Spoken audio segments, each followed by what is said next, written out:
They called them street rats, gutter snipes, the city's forgotten. But they were children, small hands, hungry eyes, and hearts that still knew how to hope. Welcome, traveler, to the lost America. Tonight we ride through smoke and soot, through alleys where laughter sounds like a crime, and where thousands of children lived and died, unseen. This is the Orphan Trains of America, Lost Children of the 1800s. A story not of kings or generals, but of those who never had a name written in the history books. New York, 1850. The city swells with ships and dreams and nightmares. Every week, vessels pour into the harbor carrying immigrants escaping famine, war, and despair. They bring hope, yes, but also poverty, sickness, and too many mouths to feed. By night, the gas lamps cast long shadows over the Bowery and Five Points, where barefoot children sleep in gutters. Some are orphans, their parents lost to cholera or consumption. Others have been abandoned, left on doorsteps, in churches, on the steps of the almshouse. And others still have parents alive, but poverty is its own kind of death. The streets are their home, their school, their battlefield. They scavenge for coal under the docks, sell newspapers, shine boots, or beg for pennies. Some carry matches, others sell apples that have already begun to rot. They are ghosts in daylight, so many that the police stop counting. By the mid-1800s, more than 30,000 homeless children roamed the streets of New York City alone. America is expanding. Railroads, factories, steel and smoke. But its heart is fractured.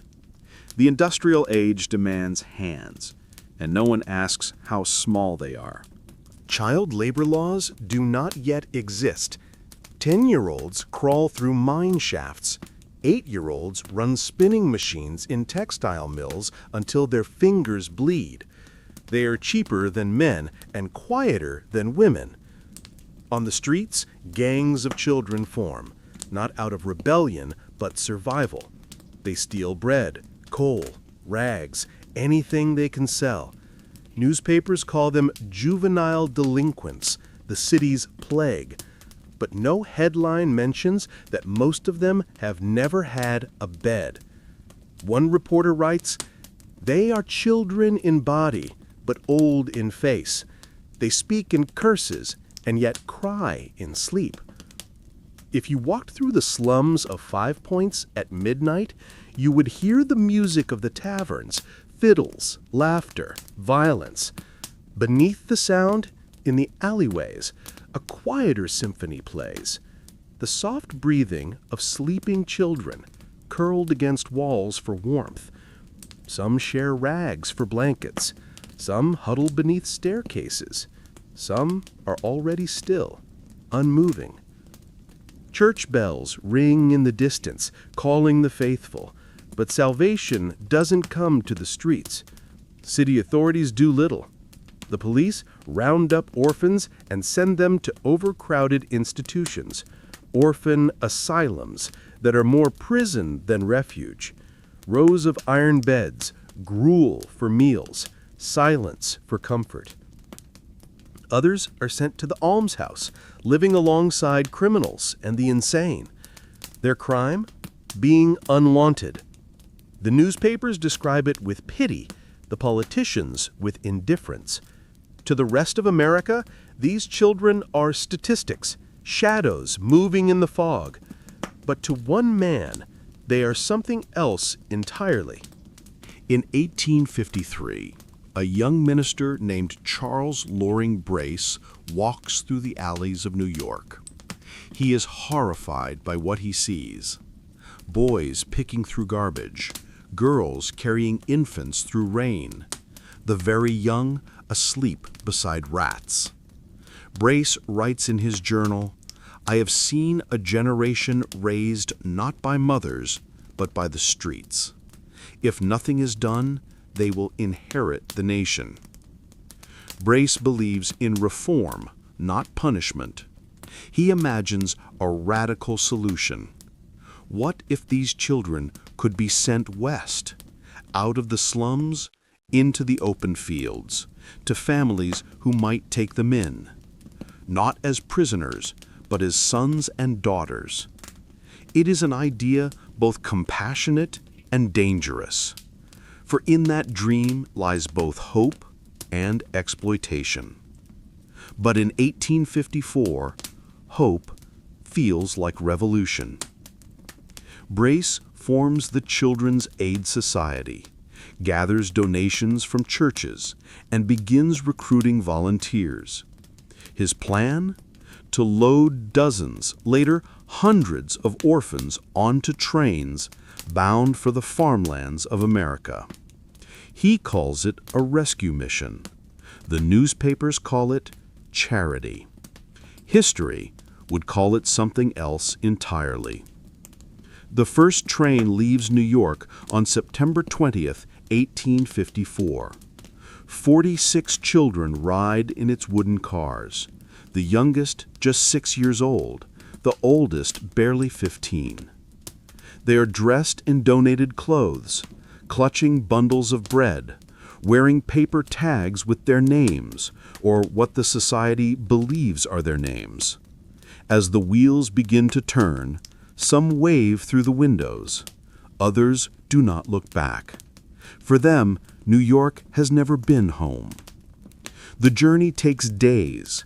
Town after town watches as the train of orphans passes through, some curious, some fearful. To many rural Americans, city children are wild, dirty, and dangerous. But to others, they are cheap labor, potential heirs, or simply blank slates. When the train stops, the distribution begins. Children are lined up on courthouse steps, church porches, and town squares, examined like livestock. Farmers inspect their teeth and hands. Women ask if they can cook or clean. Some are chosen. Some are sent back on the next train. The society calls these adoption days. The children call them something else, the auctions. And for everyone who finds a loving home, another finds only a new kind of servitude. By the time the orphan trains stop running in 1929, over 250,000 children will have been sent west. Some will grow into pioneers, teachers, soldiers, the backbone of the new America. Others will vanish, buried in farm fields or nameless graves, their stories erased. But here, in this first chapter, before the hope and heartbreak, before the reformers and reformations, we meet them as they were, the city's lost generation. Children born not of sin, but of circumstance. Children who never asked for salvation, only for someone to see them. And one man did. The question that remains is whether what came next was mercy or another form of cruelty. They said New York was the city of dreams, but for thousands of children it was only a maze of shadows, where hunger had a face and hope had no address. Welcome, traveler, back into the heart of America's Gilded Age, a time when progress towered above poverty, and fortune was built upon forgotten souls. Tonight we descend into the City of Shadows, where the cries of orphans echoed between cobblestones and smokestacks, and where the light of invention could not reach the alleys of despair. By the 1850s, New York had become the fastest-growing city in the Western world. Ships arrived daily, unloading thousands of immigrants, Irish escaping famine, Germans fleeing revolution, Italians searching for a better life. but the dream of freedom often ended at the docks. The streets overflowed with human desperation. Tenements, built hastily and without mercy, crammed entire families into single, windowless rooms. The air was thick with the smell of coal, rot, and sweat. Typhoid, cholera, and smallpox stalked the crowded neighborhoods like invisible hunters. And beneath the gas lamps, small feet scurried across the stones, the street children of New York. They were everywhere, selling newspapers, polishing boots, running errands for gamblers and thieves, sleeping in boxes, barrels, or beneath stairways. Some called them urchins, others called them vermin. But they were children, raised not by families, but by the streets themselves. The city's wealthy rarely saw them, or pretended not to. Their carriages rolled past, wheels splashing the same gutters that served as beds for the forgotten. Industrial progress had built monuments to success, but beneath their marble columns lay a nation of the discarded. To understand these children, one must understand the age that made them. The mid-19th century was an age of contrast. The United States was young, restless, and expanding. The promise of opportunity called millions to its shores, but for every man who struck gold, 100 died in rags. New York became the empire's heart and its wound. Factories demanded labor, and the poor answered. Men worked 12-hour days. Women washed clothes until their skin split. And when wages weren't enough, children joined them. Some were paid a few cents a day. Others were not paid at all. When illness, injury, or accident struck, as it often did, families collapsed. Parents died or vanished, and children were left to fend for themselves. The streets filled with their small, shivering bodies. By 1853, officials estimated that over 30,000 children lived without homes in New York City alone. No one knew the true number. No one wanted to. If there was a capital of misery, it was 5 Points, the slum at the heart of Lower Manhattan. Once a freshwater pond, it had been filled with garbage, rubble, and the wreckage of failed promises. Here the air never cleared. The stench of sewage and smoke hung like fog. Rats the size of cats skittered through alleys. Children played in puddles of filth, barefoot and laughing, because they didn't yet know they were dying. In a single tenement, hundreds lived together. Immigrants, widows, orphans, thieves. Violence was currency. Hunger was law. And still, life pulsed through the chaos. Street musicians played cheap fiddles. Vendors shouted in a dozen languages. Children darted between crowds, part of a restless, invisible nation. These were the streets that shaped the lost generation, the ones who would soon ride the orphan trains. The city did not see poverty as tragedy, it saw it as crime. The police began rounding up homeless children, calling them vagrants. They were thrown into jails or house of refuge institutions, grim fortresses that claimed to rehabilitate, but more often punished.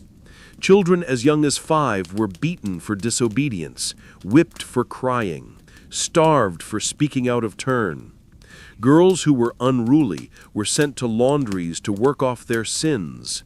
Boys were sent to farms or factories, apprenticed against their will.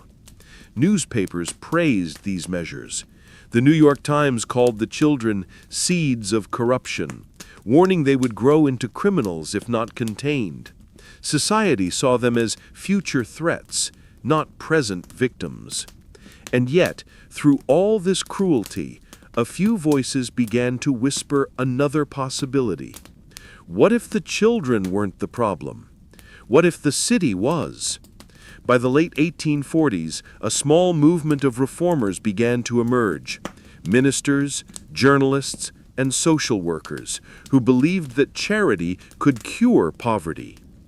They established missions, soup kitchens, and shelters. But the need was too great, the resources too few. For every child saved, 100 more slept in the alleys.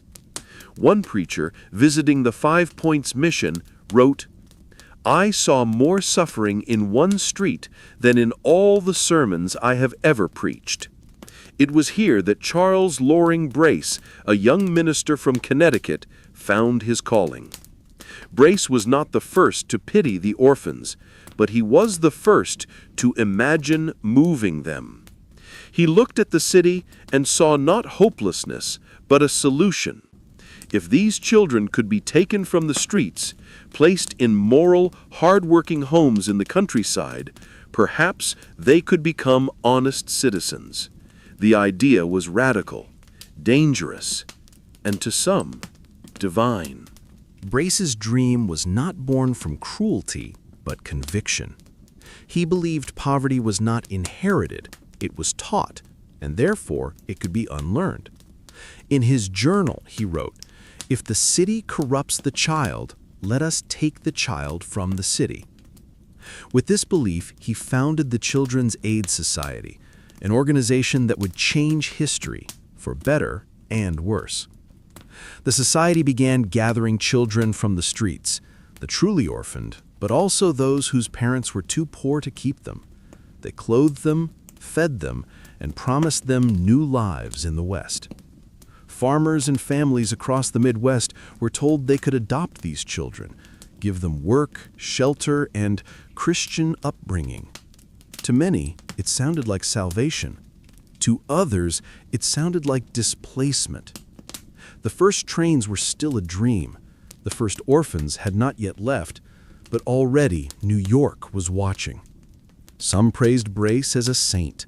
Others called him a thief. Poor families accused him of kidnapping. The wealthy accused him of spoiling the unworthy. The churches argued over his methods. But the truth was simple. The city wanted the children gone. They were reminders of failure, of the cost of progress. Removing them was not only mercy, it was convenience. And so, as the factories roared and the skyline rose higher, the fate of a generation was being decided in boardrooms and sermons, not in homes. The orphans would become America's first human export, and the trains that carried them west would carry the nation's conscience with them. They were born in the wrong city, at the wrong time, and in the eyes of the world, to the wrong people. They weren't wicked. They weren't cursed. They were simply unclaimed. Welcome back, traveler. Tonight, we walk among the forgotten, the infants left in baskets, the brothers separated by charity, and the countless children who grew up believing they were no one's child. This is the children nobody wanted, the untold sorrow that gave birth to the orphan train movement. The 1800s in America were an age of miracles and misery. Railroads, factories, and newspapers promised a new era of progress. But behind every invention was a cost, counted not in money, but in lives too small to matter. Industrialization changed more than the skyline. It redefined family. Men left farms for factories. Women worked as laundresses or seamstresses, leaving infants alone in crowded rooms. Rent was due every week. Food was uncertain. Disease was certain. When a mother died in childbirth or a father in an accident, there were no safety nets, no social services. And so thousands of children, newborns, toddlers, siblings, were left behind in hospitals, alleyways, and churches. The city became one vast orphanage. The Catholic Church tried to intervene. The Sisters of Charity opened the New York Foundling Asylum in 1869, where mothers could leave infants anonymously, placed gently in a wicker crib beside a door, a bell rung, and the baby taken in. Every month, hundreds arrived. Some wrapped in quilts, some in newspapers, some with notes pinned to their gowns. "Please take care of my Annie. I will come for her when I can. His father is dead. I cannot feed him. Forgive me." Most of those mothers never returned. For every foundling saved, many others died before help arrived, frozen on doorsteps, suffocated in baskets, or simply vanishing into the city's fog. The newspapers printed their stories with tragic fascination, but the city had become numb. There were too many. They called them throwaway children. Not all the children on the streets were orphans in truth. Many had families too poor to claim them. The line between abandonment and survival was razor thin. A mother might leave her son at a mission, promising to return after finding work. A father might send his daughters to an orphanage until times improve. But times rarely did. Institutions filled quickly. Tenements were emptied of children only to refill them the next week. By the 1860s, New York's orphan asylums held more than 10,000 children, each sleeping in regimented rows, their names replaced by numbers. They were taught obedience, not affection, prayers, not comfort, discipline, not dreams. Many grew up believing their parents had died, even when they hadn't. Others never learned their real names at all. Imagine it. A child of 6, standing barefoot on a crowded street corner, holding a tin cup. A girl of 9, scrubbing tavern floors for bread. 2 brothers, fighting over a crust of bread dropped in the gutter. The city's reformers documented them with Victorian precision.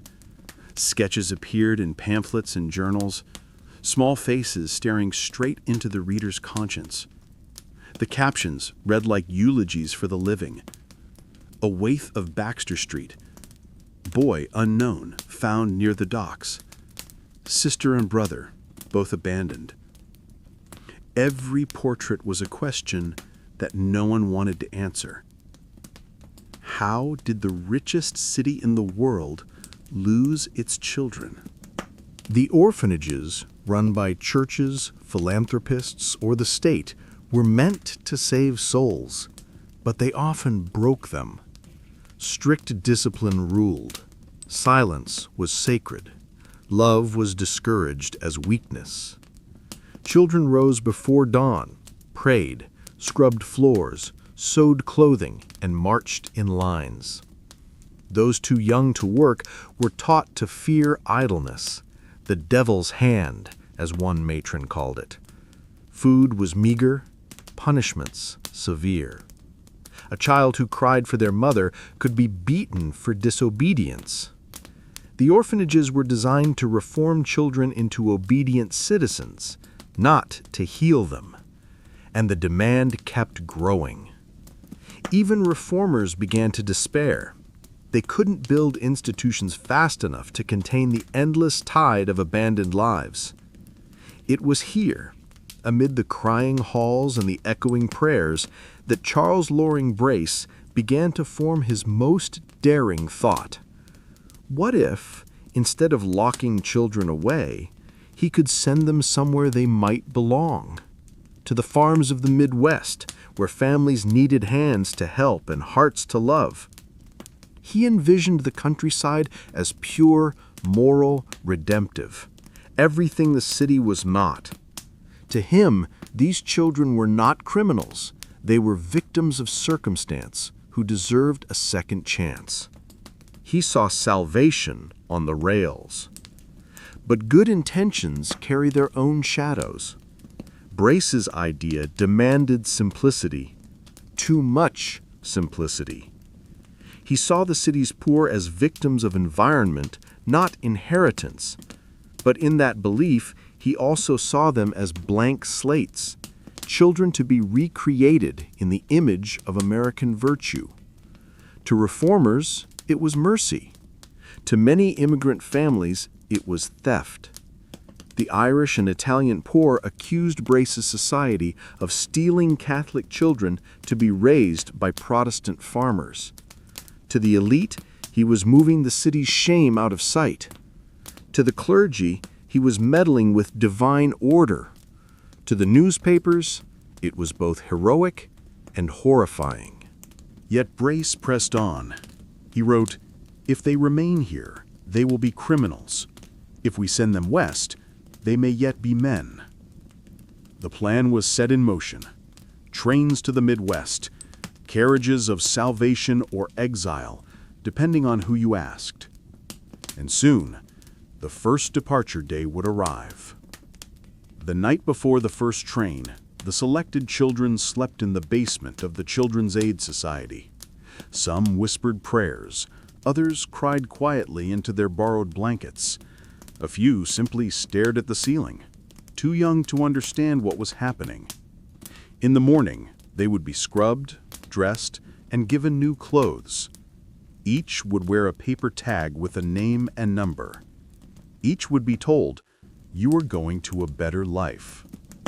But better for whom? For some, the journey would mean freedom. For others, it would be the end of everything they had ever known. The trains would roll westward, across rivers, forests, and miles of cold steel, carrying children no one wanted to places that might not want them either. And the great experiment would begin. They said one man's faith could move mountains. But in 1854, Charles Loring Brace tried to move an entire generation. Welcome back, traveler. Tonight, the smoke of the city parts, and we step into the moment when one idea, wild, noble, and dangerously naive, changed the fate of more than 250,000 children. This is the birth of a dream, the story of how compassion found a locomotive, and how salvation came with a ticket and a tag. Charles Loring Brace was not a politician, nor a wealthy man.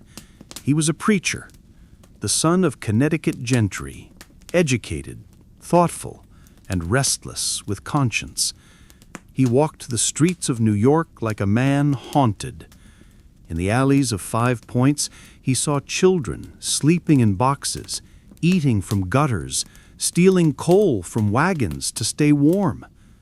He watched police drag them away by the arm, saw them marched into the houses of refuge, prisons disguised as charities, and felt something twist inside him. Brace didn't see criminals, he saw victims, and worse, he saw what America refused to see. He wrote, "These children are not wicked by nature. They are what neglect has made them. If they can be lifted from this corruption, they may yet become honest men and women." To Brace, the problem wasn't the children, it was the city itself, the filth, the poverty, the greed, the indifference. And if the city was the poison, then the cure had to lie far from its reach. Brace's mind turned westward. Beyond the slums lay the promise of the open frontier, the farmlands of Ohio, Illinois, Indiana, Iowa.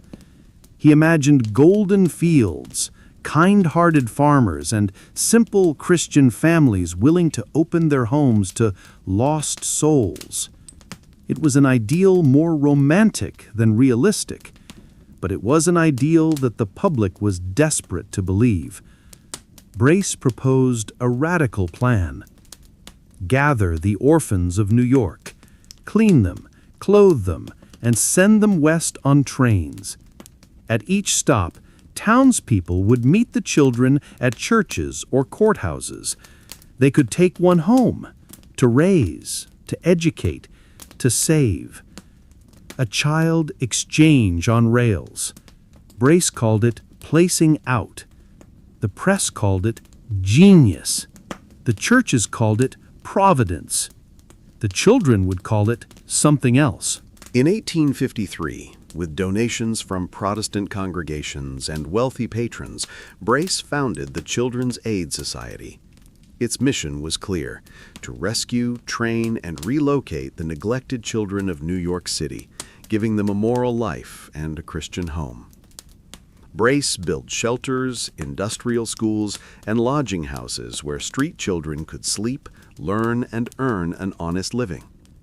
But the centerpiece of his vision, the one that captured the nation's imagination, was the orphan train. The logistics were staggering. Lists had to be made, clothing collected, families screened, at least on paper. Brace's volunteers, mostly women from church circles, worked tirelessly to gather names.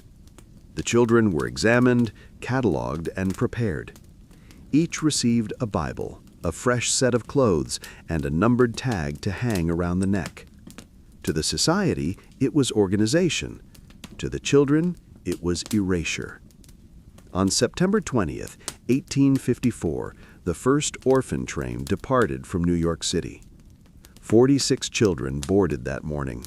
Boys in caps, girls in bonnets, all carrying paper bundles tied with twine. A few clutched each other's hands. Most stared silently out the windows as the train began to move. They didn't know where they were going. They only knew they were leaving. The train rattled westward through New Jersey, Pennsylvania, and Ohio, bound for the town of Dowagiac, Michigan. Along the way, curious passengers asked questions. The Society's agents smiled and called it a great work of Christian mercy. The children were told to be polite, to smile, to trust. When they arrived, the church bell rang. The townspeople gathered in their best Sunday clothes. The children were lined up before them, one by one, in front of the pulpit. Families stepped forward to choose. A tall farmer asked, "Can this boy plow?" A woman touched a girl's hair and whispered she'd be a sweet companion. A couple pointed to a brother and sister, and the society agent hesitated. "We prefer they go separately," he said. "More homes that way." Within hours, the pews were empty. The children were gone, some into warm homes filled with kindness, some into barns and back rooms where they would labor for years, unpaid. The society called it success. The newspapers celebrated Brace's noble crusade. Wealthy donors flooded the Children's Aid Society with money. By the end of the first year, over 150 children had been placed. Within a decade, thousands more followed. But not everyone saw salvation. Catholic leaders accused Brace, a staunch Protestant, of stealing Catholic children to be raised in heresy. Immigrant parents, especially the Irish, wept in courtrooms, claiming their children had been taken without consent. Some accused the society of trafficking in disguise. Brace defended himself fiercely. "We do not steal. We save. Better a child raised in faith and work than lost to the streets and sin." He believed what he said, but the system was too vast to control, too blind to detail. There were no records, no follow-up, no way to know if the children were safe. And for many, they were not. Within a few years, the orphan trains became a familiar sight. Iron horses roaring through small towns, each car carrying dozens of children whose names the passengers never learned. The children sang hymns to stay calm. They whispered stories to each other about what waited at the next stop. Some imagined farms and fields. Others feared chains and hunger. At each destination, the ritual repeated. The lineup, the inspection, the separation. The tags fluttered like autumn leaves in the wind. Those not chosen would climb back aboard, heading to the next town, the next church, the next chance. And always they were told, God has a plan for you. But sometimes God forgot to tell the farmers. Despite the doubts, the movement grew unstoppable. By 1860, Brace's methods had been copied across the nation. Other organizations, Protestant, Catholic, and civic, launched their own trains. By 1875, over 25,000 children had been relocated. By 1900, that number would climb to 100,000. Brace became both hero and heretic, praised by reformers, condemned by critics, but unwavering in belief. He died in 1890, never seeing the full consequences of his dream. But his trains kept running, and the sound of their wheels became the heartbeat of a nation trying to cleanse its conscience, one child at a time. For the orphans themselves, there was no dream, no ideology, no reform, only a blur of motion. The train's whistle, the endless fields, the faces of strangers choosing their fate. Some wrote years later, "I was 8 when I rode west. I never saw my sister again. They said I was lucky. I never knew why." And for every story of kindness, there was one of cruelty.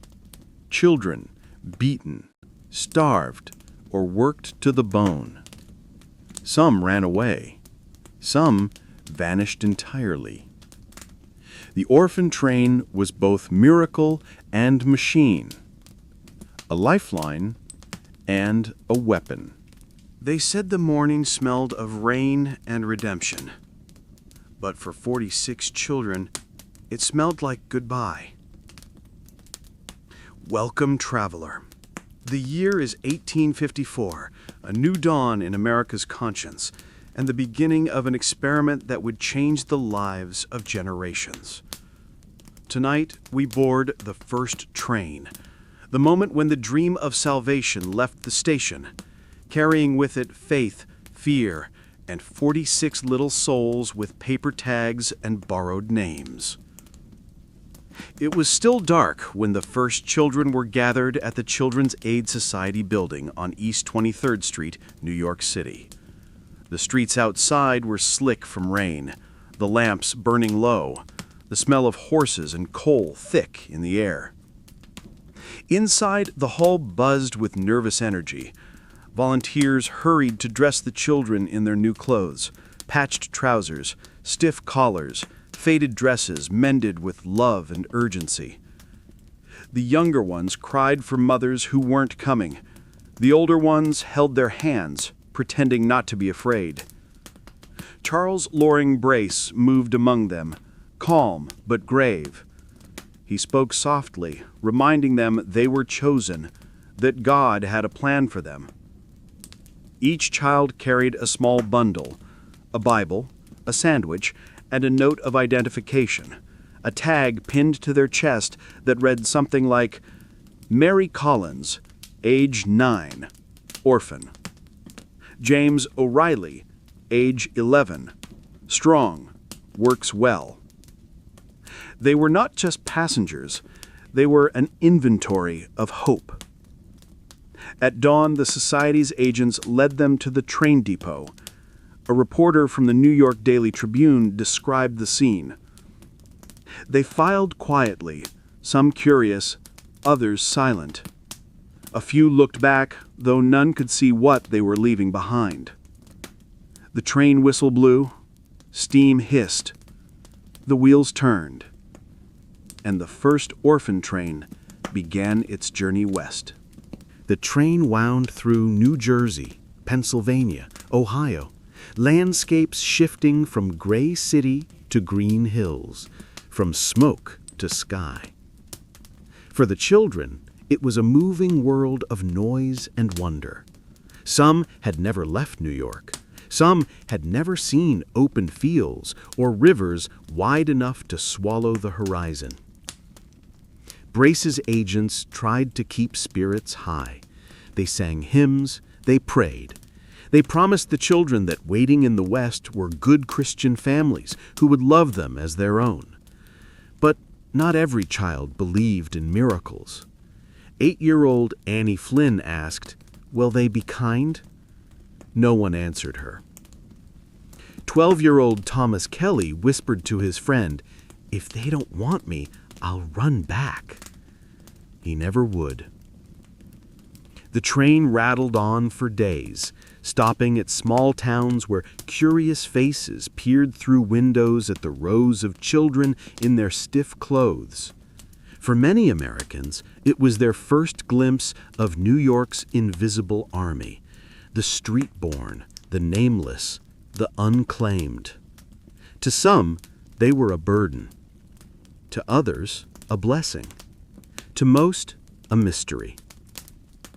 After 2 days, the train reached its destination, Dowagiac, Michigan, a small farming town surrounded by cornfields and pine forests.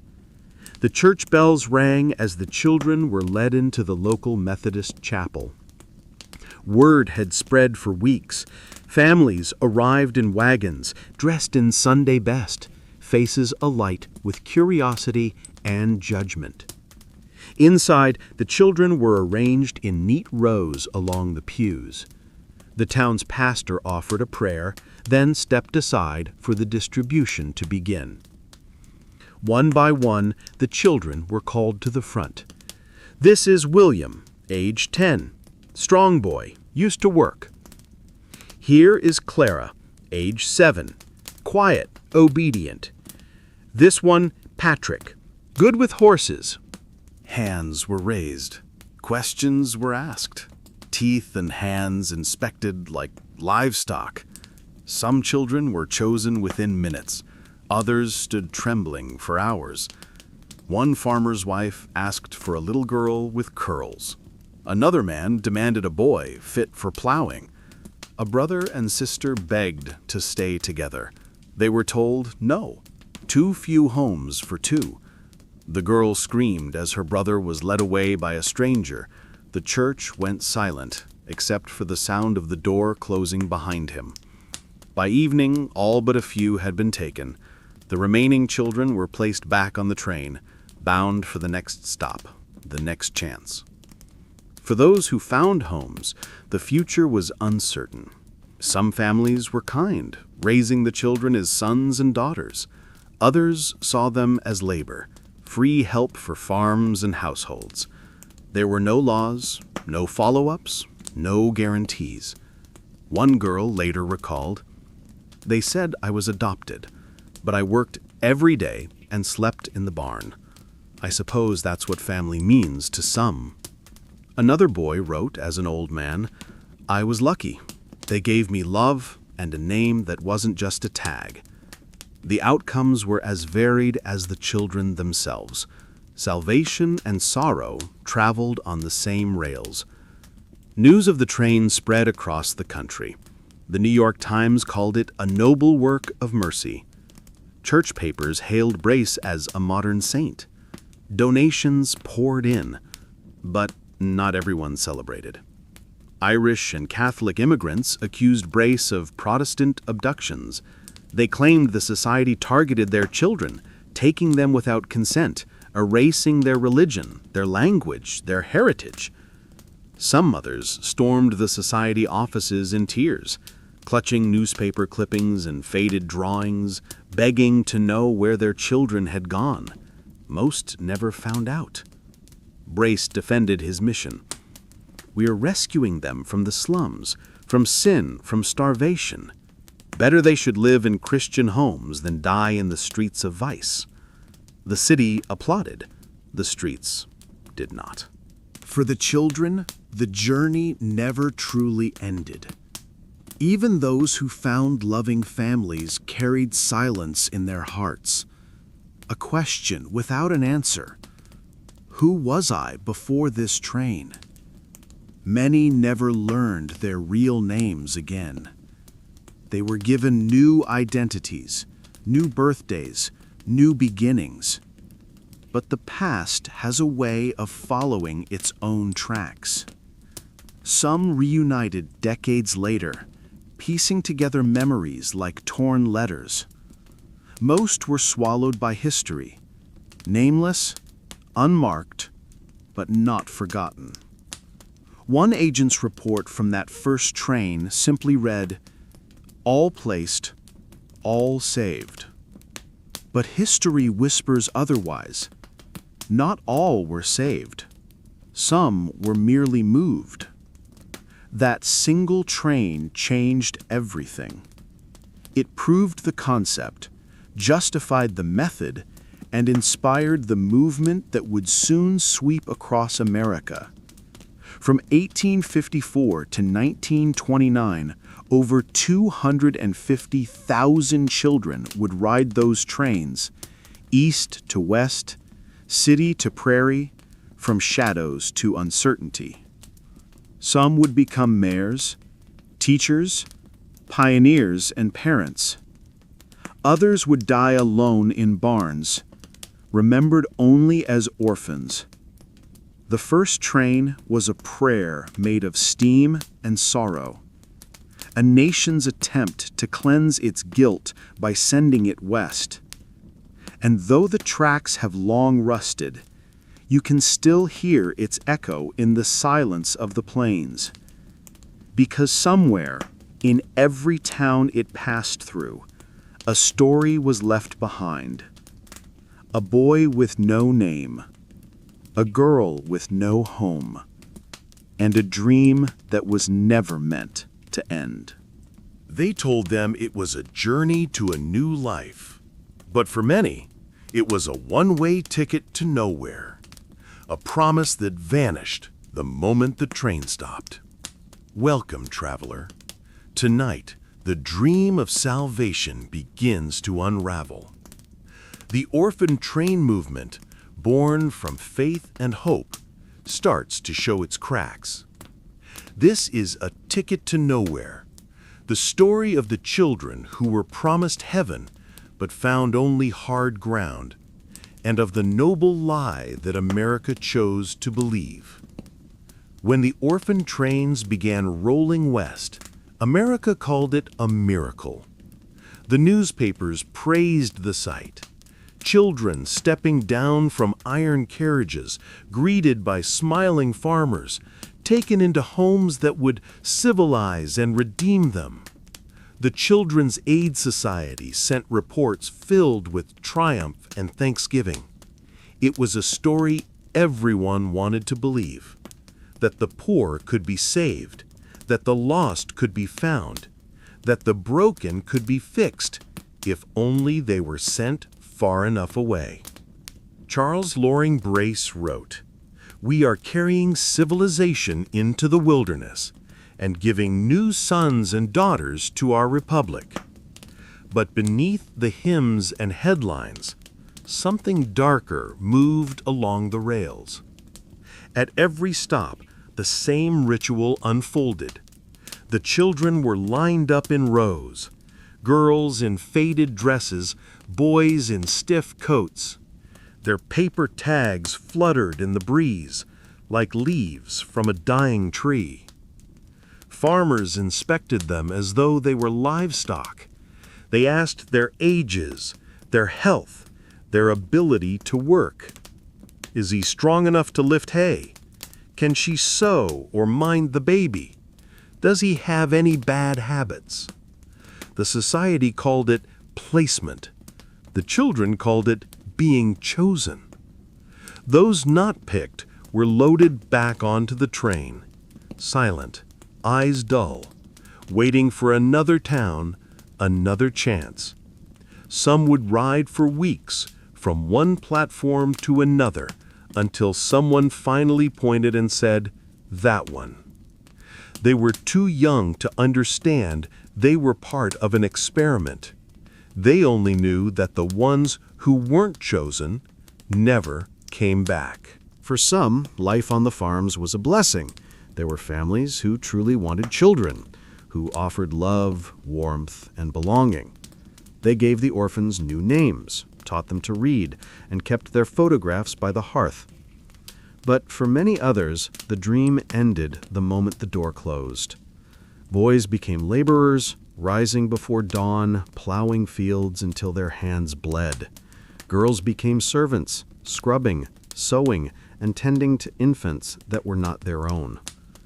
Some were beaten for small mistakes.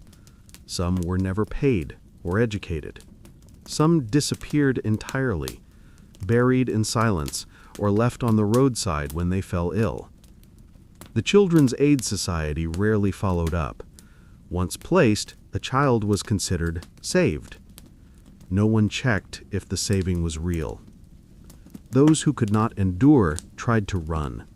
They walked along the rails at night, barefoot and starving, trying to find their way back east. Some were caught and dragged home by sheriffs. Others vanished into forests, becoming shadows among the cornfields.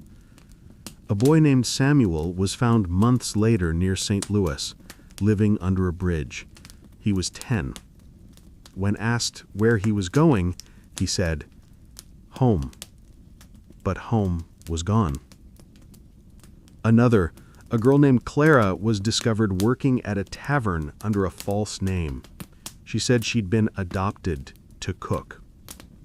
There were no laws to protect them, no system to track them.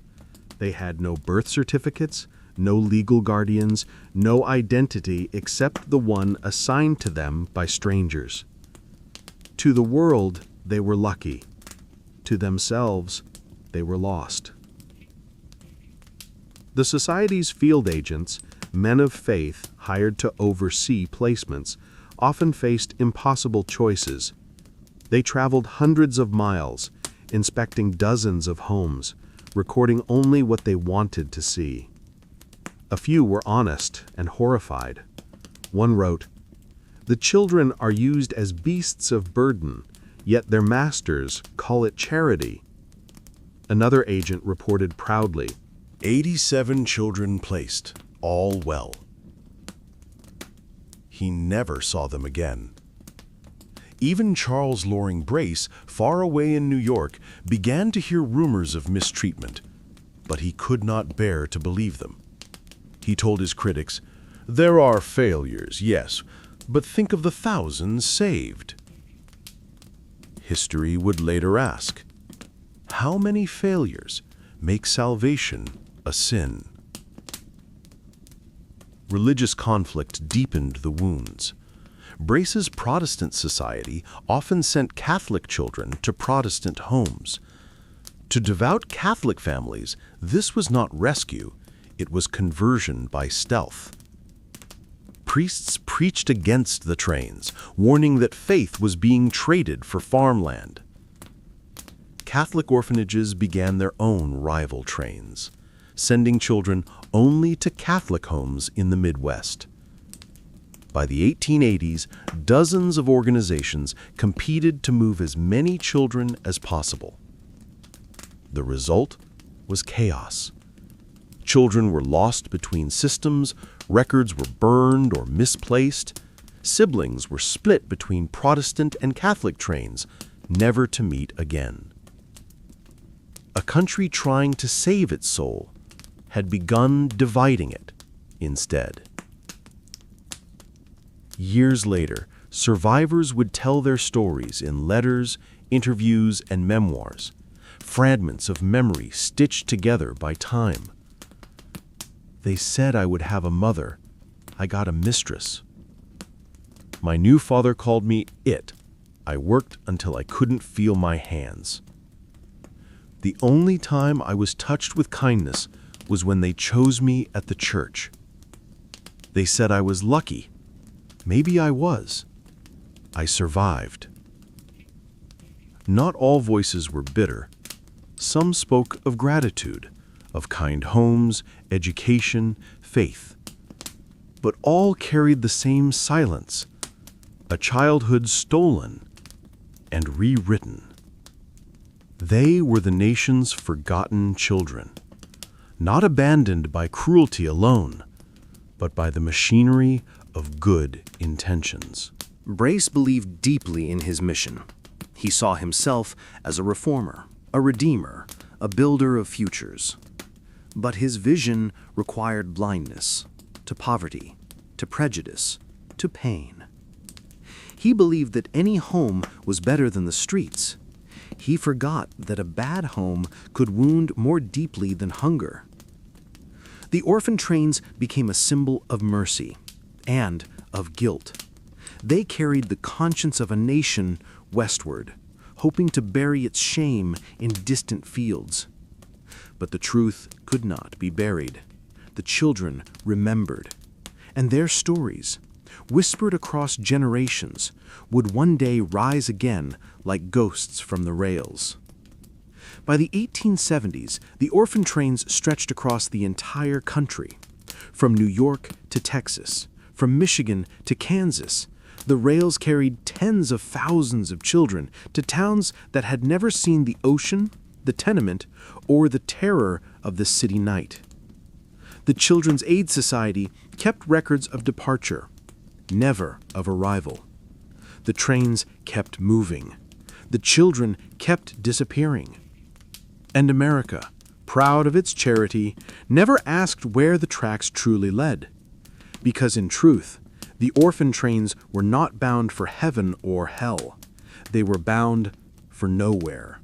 And for some, that was the cruelest destination of all.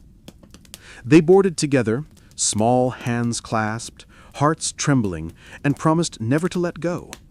But the trains had other plans. Welcome back, traveler.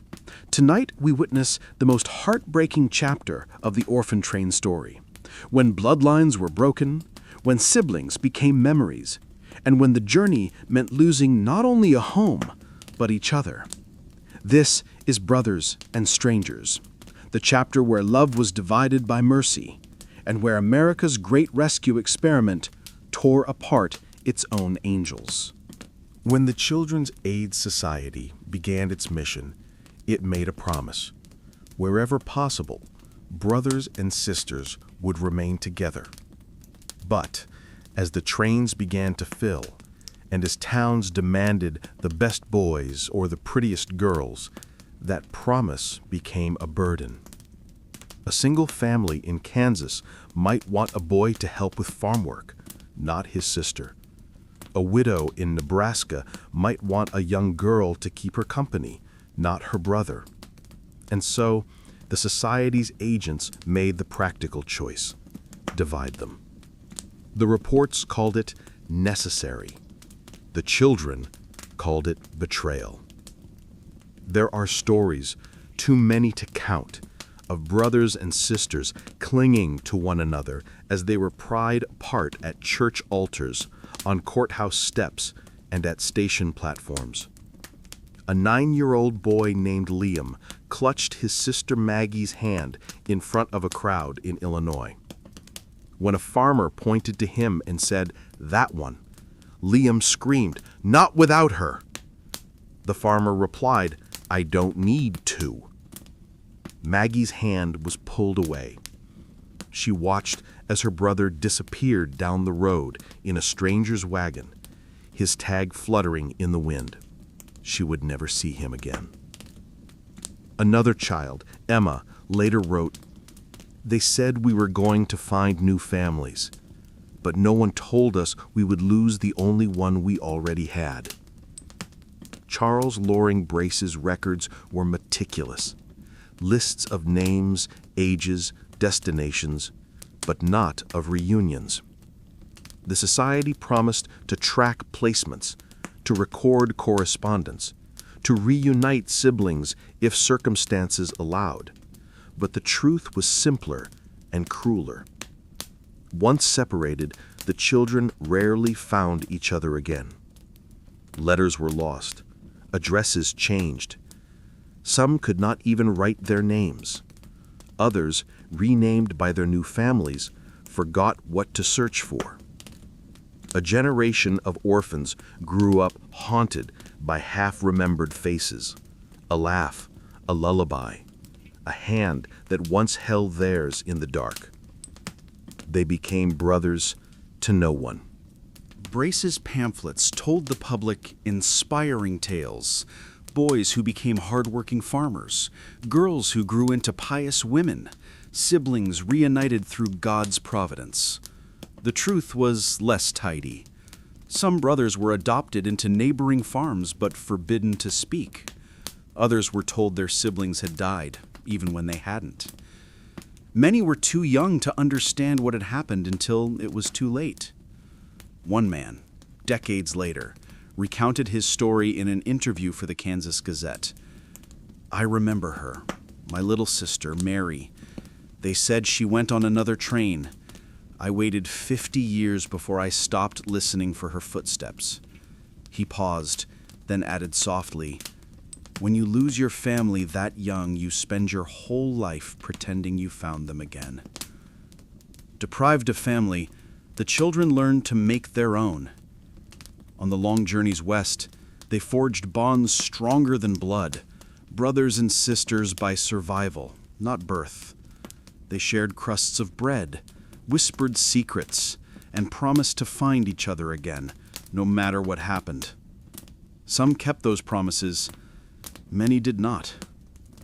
But in the towns and fields where they were scattered, they carried echoes of one another. A lullaby sung to a stranger's child, a story told around a fire, a scar shared in silence. These small acts became the only inheritance they could pass on. The families who received these children were often kind, but they were also practical. Farm life in the 19th century was harsh. A boy of 10 could plow, haul, and mend fences. A girl of 12 could cook, sew, and clean from dawn till dusk. Love was earned through labor. In such homes, children learned to survive, not to belong. Those who spoke of missing brothers or sisters were told to forget, "You're part of this family now." And slowly they did, forget, or try to. But the heart remembers what the mind buries. There are recorded cases, rare, almost miraculous, of orphan train siblings finding each other years later by chance.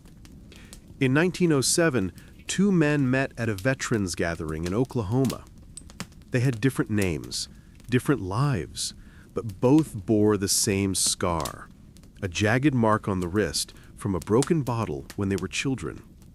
One whispered, "Are you?" The other nodded, tears rising. They had been separated in Illinois at ages 6 and 8. Over 50 years later, they stood side by side again. Old men who had lived as strangers, yet had always been brothers. Their story was printed in the local paper under the headline, "Brothers Reunited. Train children find each other after half a century." But for every reunion, there were thousands of silent searches that never ended. The psychological wounds of separation lingered long after childhood.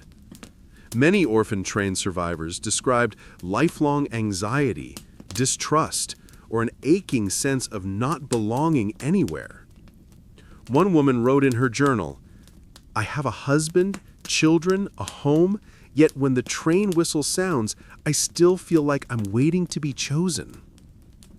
Another man confessed, "When I look at strangers, I always wonder if one of them is her." For them, the orphan trains were not just a journey west. They were a fracture that split time itself. Life before, life after.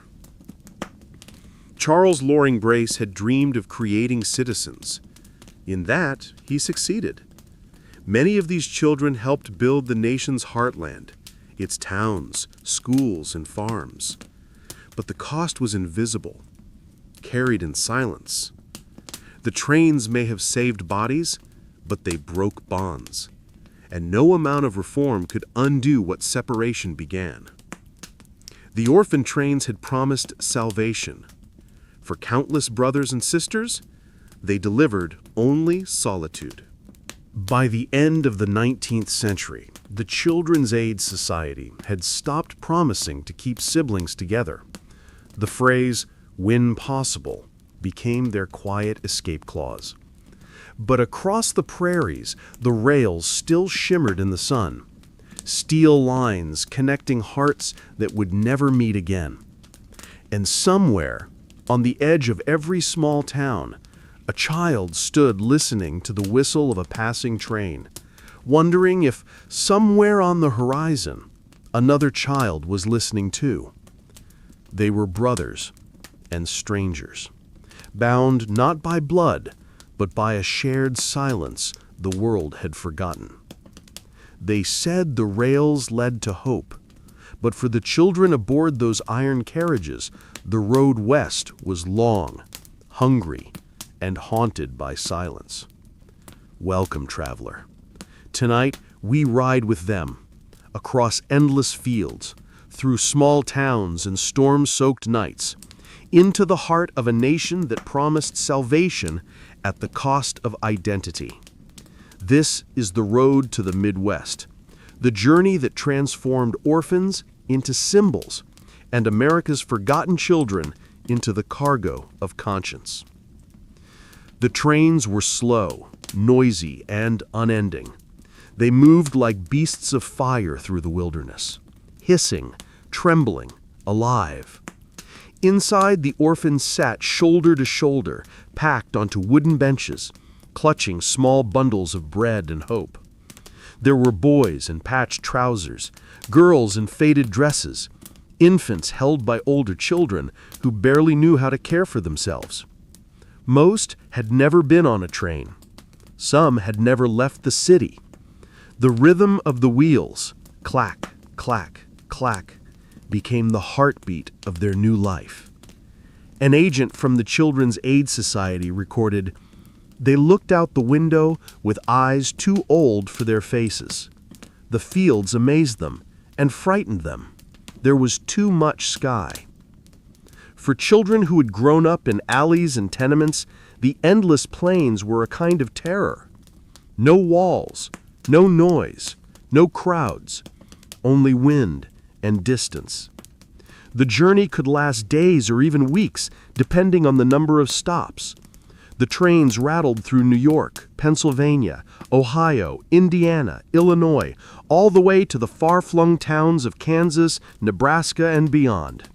At each stop, the process repeated. The children were dressed, washed, lined up in order, and led into churches or town halls. Hymns were sung, prayers offered, and then the choosing began. Those not chosen returned to the train, sometimes with tears, sometimes with numb silence. A few prayed to be picked next time. Others began to dread it. A boy named Henry, age 9, wrote years later, "Every time the train stopped, someone disappeared. By the last day, I was the only one left from my row." The trains were not luxury cars. They were drafty, loud, and often unheated. The children huddled together beneath thin blankets, shivering through the night as the train roared through snow or rain. Food was sparse: bread, apples, sometimes soup at a station stop. Many of the younger ones grew sick. Fevers spread quickly, and there were no doctors aboard, only the society's agents doing their best with little more than prayers and rags. Some children died before they ever reached their destination. Their bodies were quietly removed at night, buried near the tracks, their names, if they had them, forgotten before dawn. No record lists them, no monument remembers them. They became part of the soil that the trains crossed.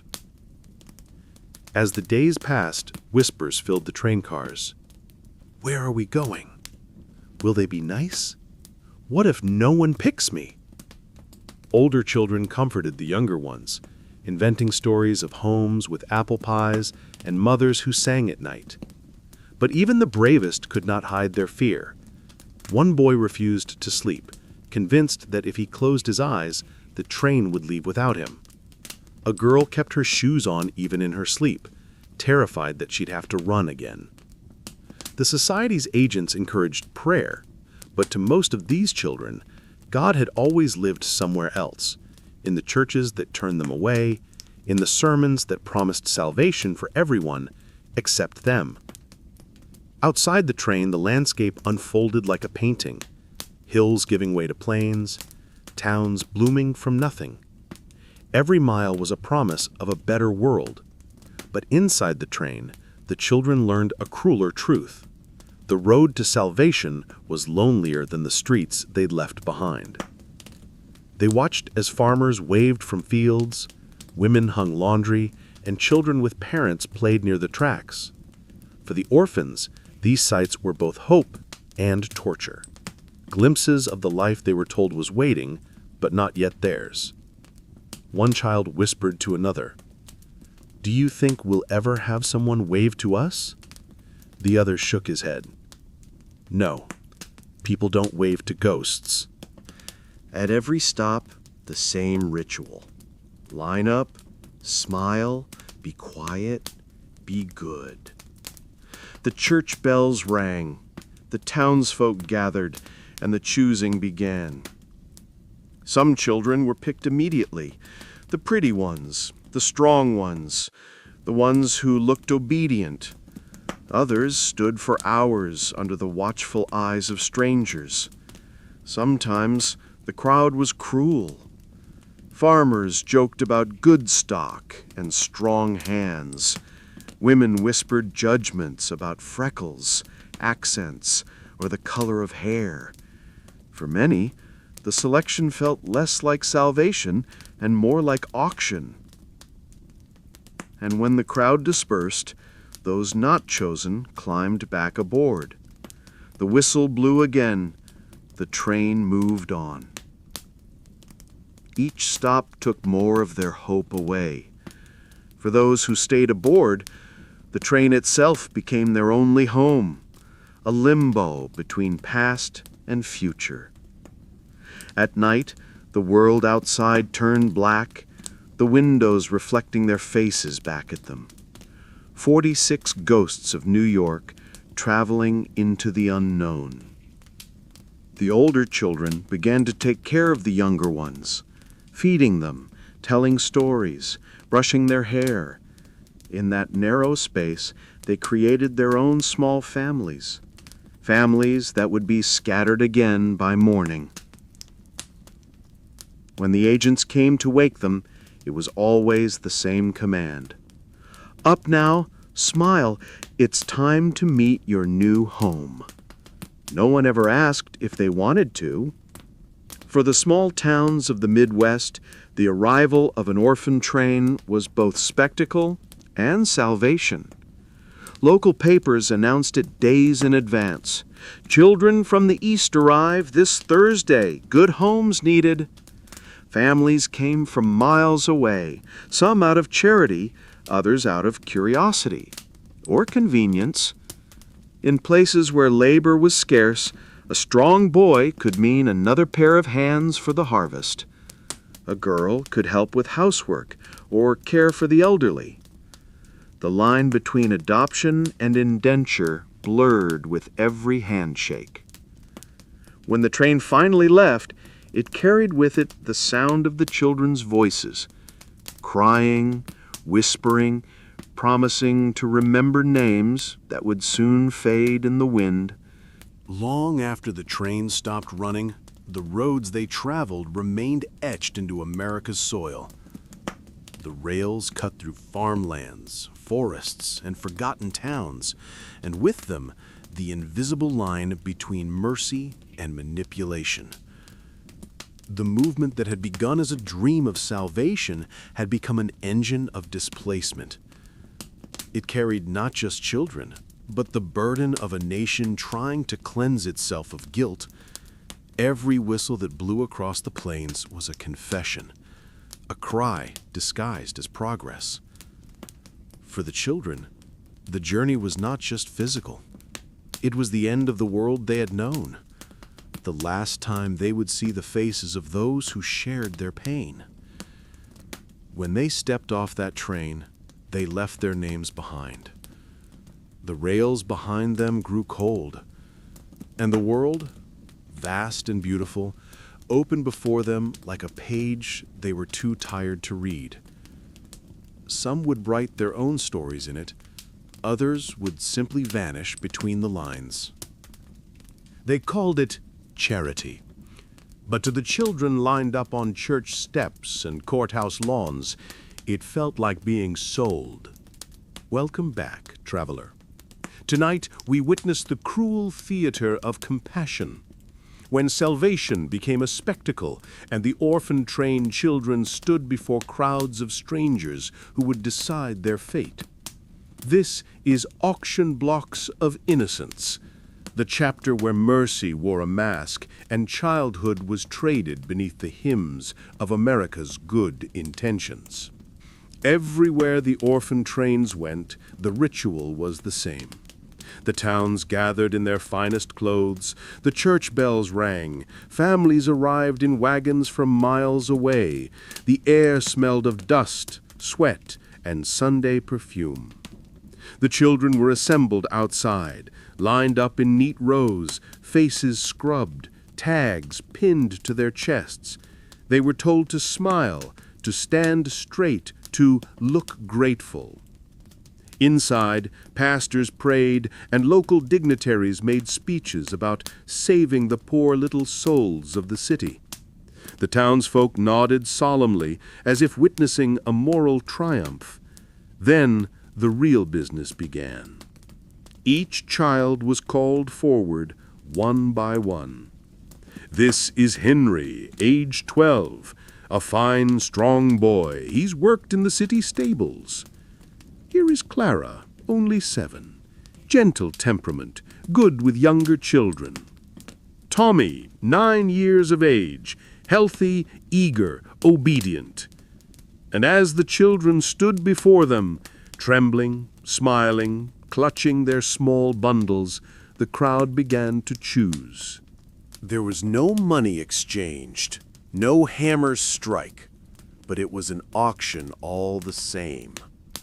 Farmers inspected teeth and muscles. Women checked fingers for calluses. A few whispered about good breeding, as though these children were horses. Those who looked strong or pretty were claimed quickly. Those too small, too shy, or too dark-haired were left to stand in the sun, waiting. Some waited all day. Others waited for weeks, traveling from one town to the next, hope shrinking like their food supplies. A child who wasn't chosen by the 3rd or 4th stop was often labeled unfit, returned to the city, to the asylums, or simply left to vanish. It was mercy with conditions, love by lottery. For the towns, it became an event, the arrival of the orphan train. Newspapers advertised it weeks in advance. Children from New York arrive Thursday. God's work awaits your generosity. People came not only to adopt, but to watch. Families stood on tiptoe to see the train children, whispered stories about their city lives, and wondered aloud how wild they might be. To the children, the gazes felt like judgment. One survivor, years later, recalled, "They stared at us like we were strange animals. The preacher said we were blessings, but the crowd looked at us like bargains." When a child was chosen, it was quick and final. The agent of the Children's Aid Society would hand over papers, record a name, and note the destination. The child was then led away by their new family, no time for goodbyes. Those left behind watched silently as wagons rolled away, carrying the lucky ones. Sometimes the children waved. Sometimes they didn't. The train whistle would sound again, and the remaining few would climb back aboard, fewer each time, lonelier with every mile. One girl, 12 years old, wrote later, "Each time we stopped, I lost a friend. By the end, I had no one to lose but myself." Not all who came to adopt were cruel. Some truly wanted children to love, couples who had lost their own, or those who could not have any. For these orphans, the train was salvation. They were given new clothes, taught to read, given names and birthdays they could finally celebrate. But even these homes came with an unspoken truth. Gratitude was the price of survival. A child who cried for the past was ungrateful. One who disobeyed was spoiled. One who failed to love their new parents quickly enough was impossible. Even love for the orphans had to be earned. Others were not so lucky. There were families who saw the orphan trains as free labor, cheap hands for the fields, unpaid servants for the home. Children were beaten for laziness, punished for crying, starved for disobedience. The society's field agents visited rarely, if at all. And when they did, the families cleaned up, smiled, and lied. The reports always read the same. All children placed, all doing well. No one asked the children. One orphan, years later, said quietly, "They said I was saved, but I think the devil just learned to smile." Not all children accepted their fate. Some ran away, slipping into cornfields, following the tracks by moonlight. A few made it back to cities, where they begged or found work. Others vanished into the wilderness, their stories ending in silence. The society called them ungrateful. But what does gratitude mean to a child who never asked to be given away? In their rebellion, they preserved something sacred, the right to choose who they would become. The men who supervised these placements, often ministers or reformers, believed they were doing holy work. They wrote glowing reports, spoke at banquets, and quoted scripture, "Suffer the little children to come unto me." To them, each child placed was a victory for civilization. To the children, each stop felt like Judgment Day. What none of the agents could see was that mercy without understanding is only another kind of cruelty. Over time, the line between charity and entertainment blurred completely. In some towns, the train's arrival was treated as a fair. Vendors sold sweets outside. Bands played hymns. Children were paraded in front of crowds like exhibits. A Kansas newspaper described one such event. A large crowd gathered to witness the arrival of the orphan train. The children, clean and bright, were lined up for inspection. Many were adopted. Others were held over for another viewing. Another viewing, as if they were portraits or property. Those who were taken rarely spoke of the experience afterward. Shame silenced them. Gratitude chained them. They learned to call strangers Mama and Papa, to erase their accents, to forget the city and the siblings they left behind. And for the rest of their lives, many avoided trains. The sound of a whistle could unravel decades of quiet. One elderly woman, who had been placed at age 6, said before her death, "I had a good life, but every time I heard the train pass, I felt 6 again." Standing there, waiting to be chosen. The orphan train movement was born of faith, but it became a mirror reflecting the deepest contradictions of the American soul. It showed a nation desperate to see itself as kind, even when its kindness came with a cost. It proved that good intentions can wound as deeply as malice. And it revealed that some salvations are built on the suffering of the innocent. For every child who found true home, 100 others became lessons in how easily mercy can turn into power. The trains kept rolling, the whistles kept echoing, and the children kept disappearing into the American heartland, invisible, renamed, reborn. Not because they were unwanted, but because no one stopped to ask what they wanted.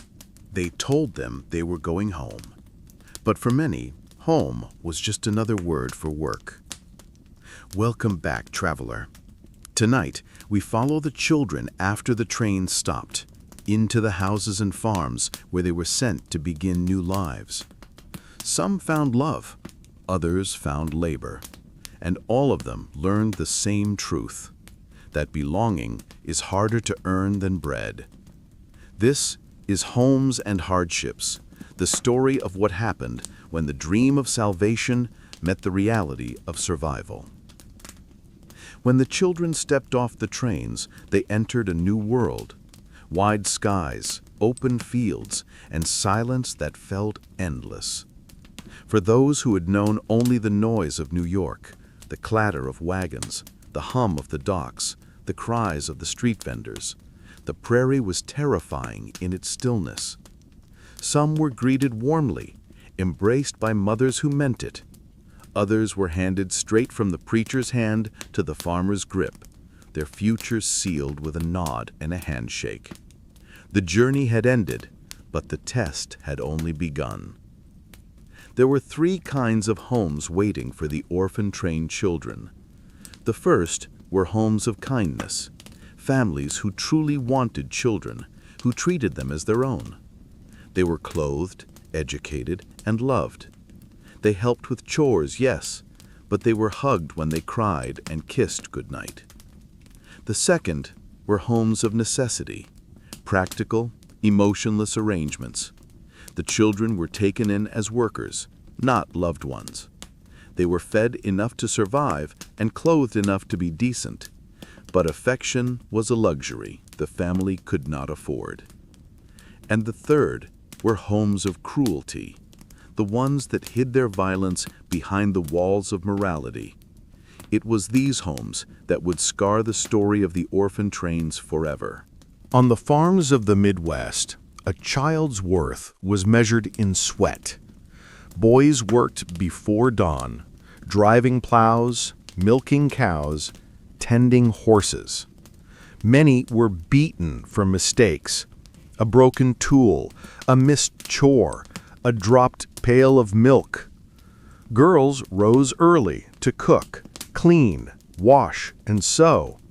They were mothers before they were women, their hands raw and their backs aching before the age of 12.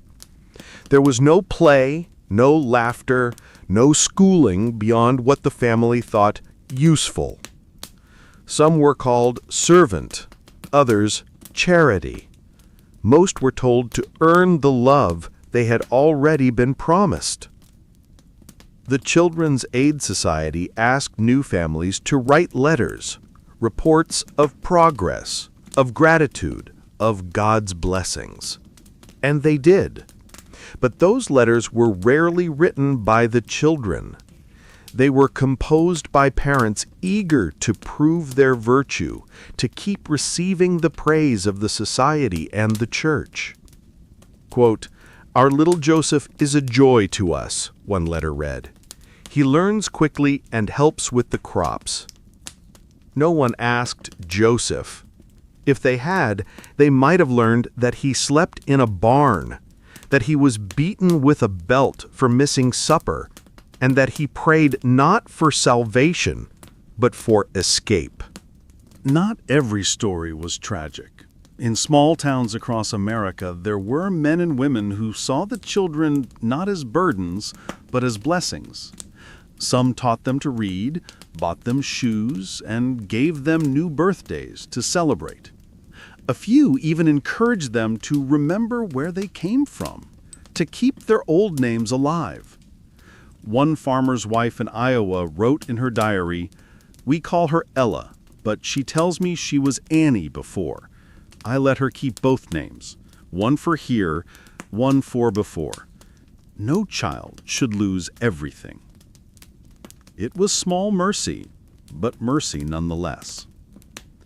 Yet for every story of kindness, there were 10 of silence. Children who vanished, worked to death, run away, buried in unmarked graves, their names lost to the wind. Some were sent further west, traded from farm to farm when they grew too old or too stubborn. Others fled and joined traveling circuses, showboats, or rail gangs, the forgotten becoming the unseen once again. The society never searched for them. Their ledgers were full, their quotas met. To history, they were successes. To themselves, they were ghosts. Even in the kindest homes, the children learned that gratitude was survival. They learned to say thank you before meals, even when hungry. They learned to smile when praised, even when frightened. They learned to be thankful for love that felt like obligation. Many grew up believing they owed the world a debt for saving them, a debt they could never fully repay.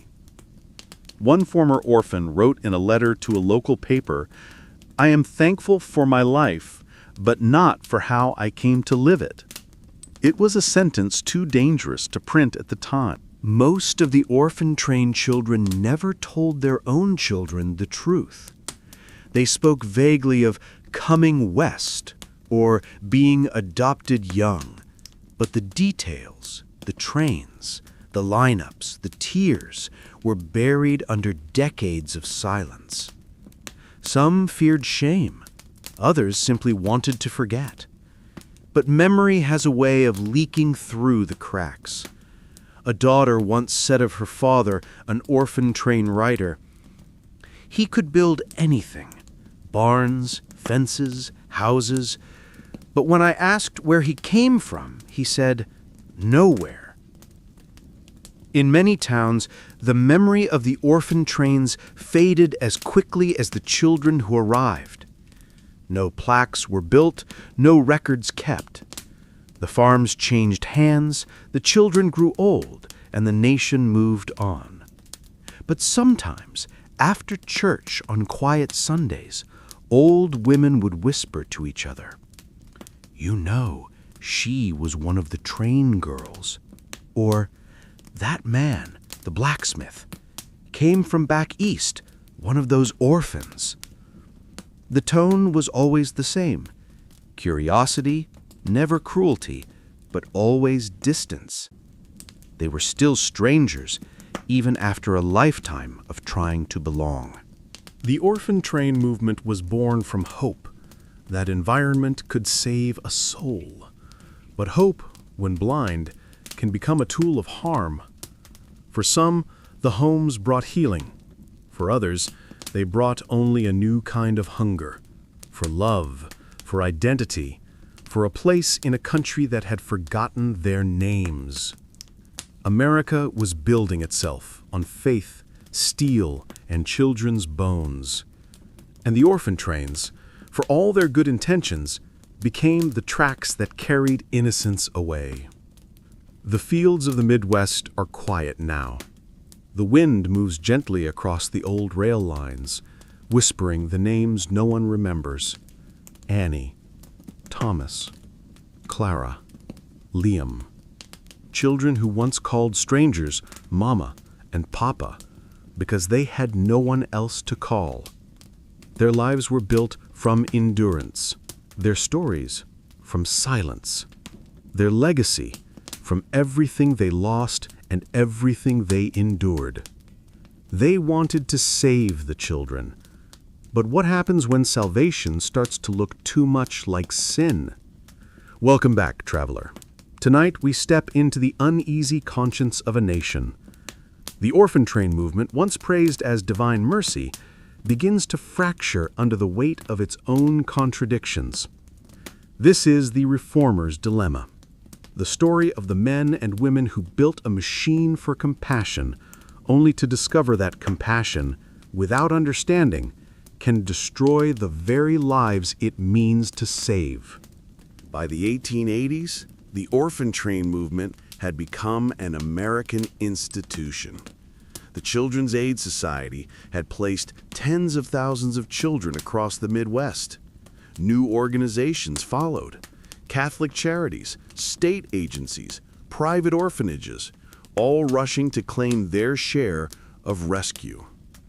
The trains rolled across the nation like sermons in motion. Newspapers still called them miracles. Church sermons called them proof of divine grace.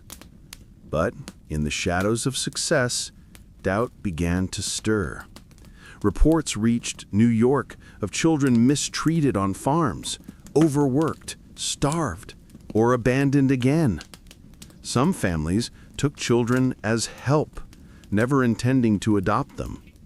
Others traded them away when they became too old to control or too young to be useful.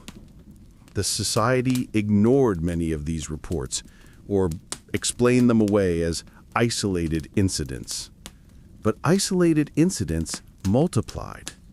Even Charles Loring Brace, nearing the end of his life, began to feel the strain. In his private journal, he wrote, "Perhaps we have been too eager to save the body and too careless of the soul. Perhaps we have moved the children too far, away from their past and from one another." It was the first crack in a faith that had built an empire of mercy. Not all reformers shared Brace's unwavering optimism. Some, like Josephine Shaw Lowell, a social reformer and one of the first women to lead child welfare initiatives, began to argue that children were being placed too quickly, too recklessly. She wrote in 1888, "We cannot speak of Christian charity while tearing a child from the mother who loves her. Poverty is not neglect. To remove a child for want of bread is to confuse justice with convenience." Others within Brace's own organization began to whisper the same things. The dream of redemption was beginning to rot. The orphan trains had also divided America's faith. Catholic bishops accused the Protestant Children's Aid Society of proselytizing, of sending Catholic children to Protestant homes to erase their religion. In response, the Catholic New York Foundling Hospital, run by the Sisters of Charity, launched its own trains. Their agents followed the same methods, tags, lineups, small-town adoptions, but ensured the children would live with Catholic families. The rail lines became the new battleground of faith. One priest famously said, "The Protestants send the body west and hope to save the soul later. We send both together." What began as mercy had turned into competition, and caught between them were the children, freighted across the country on trains fueled by rivalry as much as righteousness. By the late 19th century, child welfare had become political theater. Politicians spoke of the orphan trains as proof of moral progress. Social elites donated publicly, posed for photographs with well-dressed orphans, and hosted charity galas under chandeliers that glowed brighter than the cities that needed them. In one 1891 speech, a wealthy patron declared, "The orphan trains have shown that America has no unwanted children, only misplaced ones." But that was never true. Many of the children aboard the trains had parents, poor, sick, desperate, but alive. They had not been unwanted. They had been taken. The movement that claimed to save them had learned to justify its power with the language of pity. And pity, history teaches, is the gentlest form of control. A handful of field agents tried to tell the truth.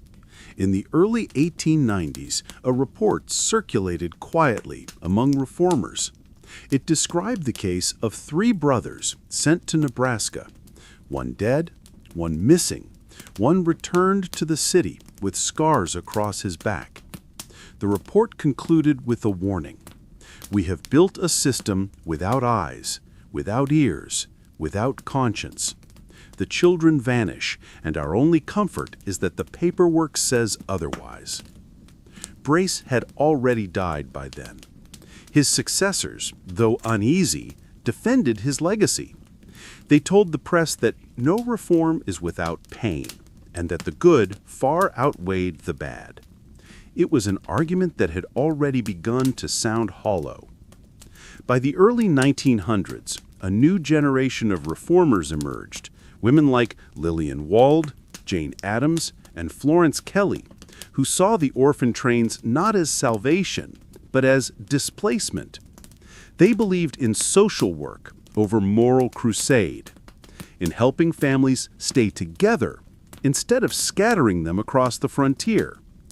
Jane Addams, founder of Chicago's Hull House, wrote, "We have learned to pity the orphan. Now we must learn to understand the poor." It was a turning point in the history of compassion, the moment when America began to question whether its good intentions were truly good. In 1909, President Theodore Roosevelt convened the first White House Conference on the Care of Dependent Children. There, reformers and politicians gathered to discuss the orphan trains. The findings were devastating. The conference declared that children should not be removed from their homes solely because of poverty. It called for foster care, public aid, and social services to support families, not replace them.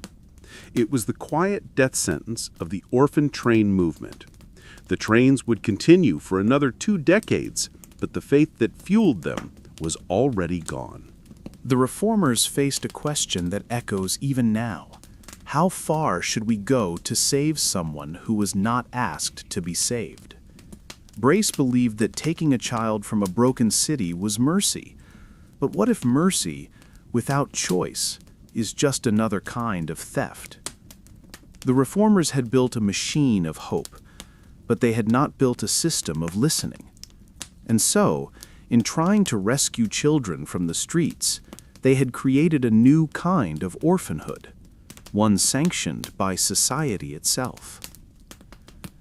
In the final years of the movement, a few of the old reformers wrote confessions, quiet, personal admissions of regret. One agent wrote, "I have placed hundreds of children. I do not know where most of them are. I pray that God does." Another wrote, "I thought we were sending them toward light. Now I wonder if we only sent them farther from home." The orphan train reformers were not villains. They were people of conviction, caught in an age that mistook control for care. Their dream began with compassion and ended with doubt, a mirror to every age that believes its morality is beyond question. The dilemma they faced is the same we face still. Can you save someone without first hearing their story? Can you build a better world if the foundation is built on silence? The trains answered those questions in steel and sorrow, and long after the engines cooled, the children who rode them carried the answers in their hearts. They came as children, lost and nameless. They grew into the men and women who built America. Welcome back, traveler.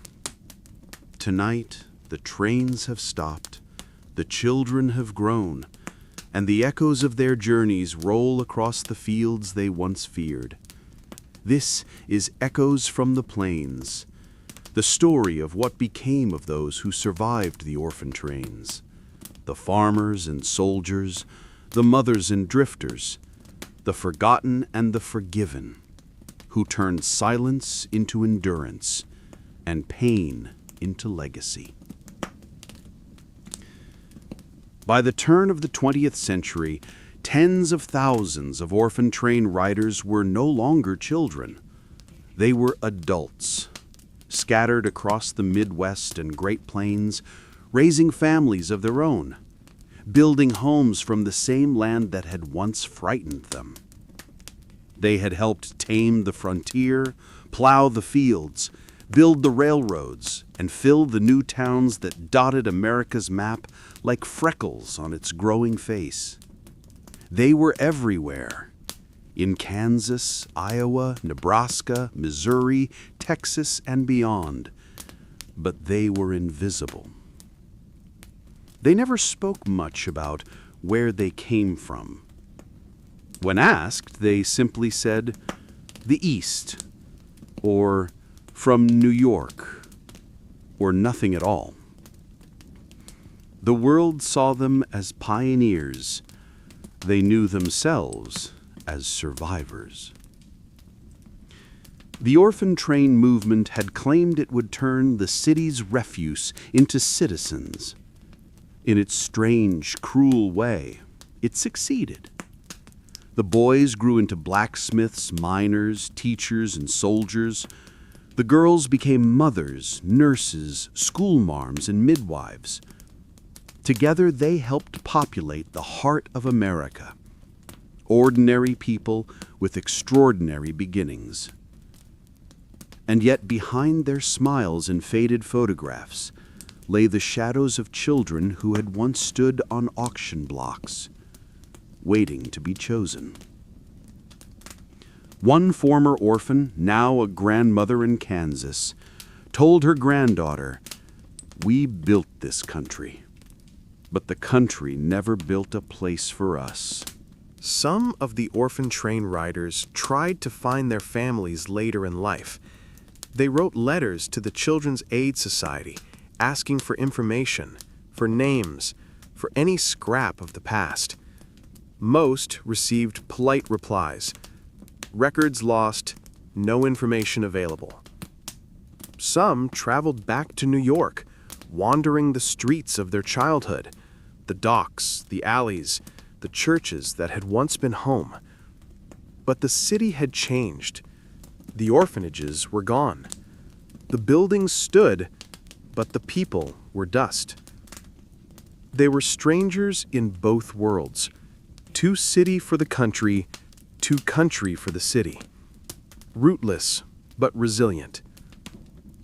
When the First World War came, many orphan train boys enlisted. They had no families to write to, no one to grieve if they fell.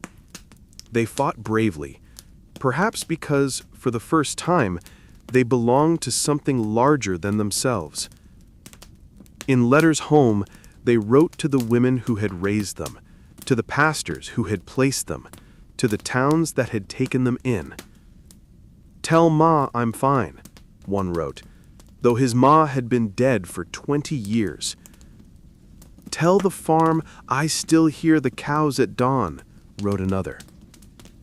Many never returned, but those who did came home to the same silence they had always known. The war had changed the world and made orphans of millions more. The orphan train girls grew into women who carried entire generations in their arms, yet many never stopped feeling like children themselves. They built homes with care and discipline, raised their own children to be clean, obedient, grateful. They made sure no one in their families ever went hungry or barefoot, as they once had. But love for them was often something learned, not felt. One woman, interviewed in 1935, said, "I never knew how to hold my baby. I was afraid I'd do it wrong. No one ever held me."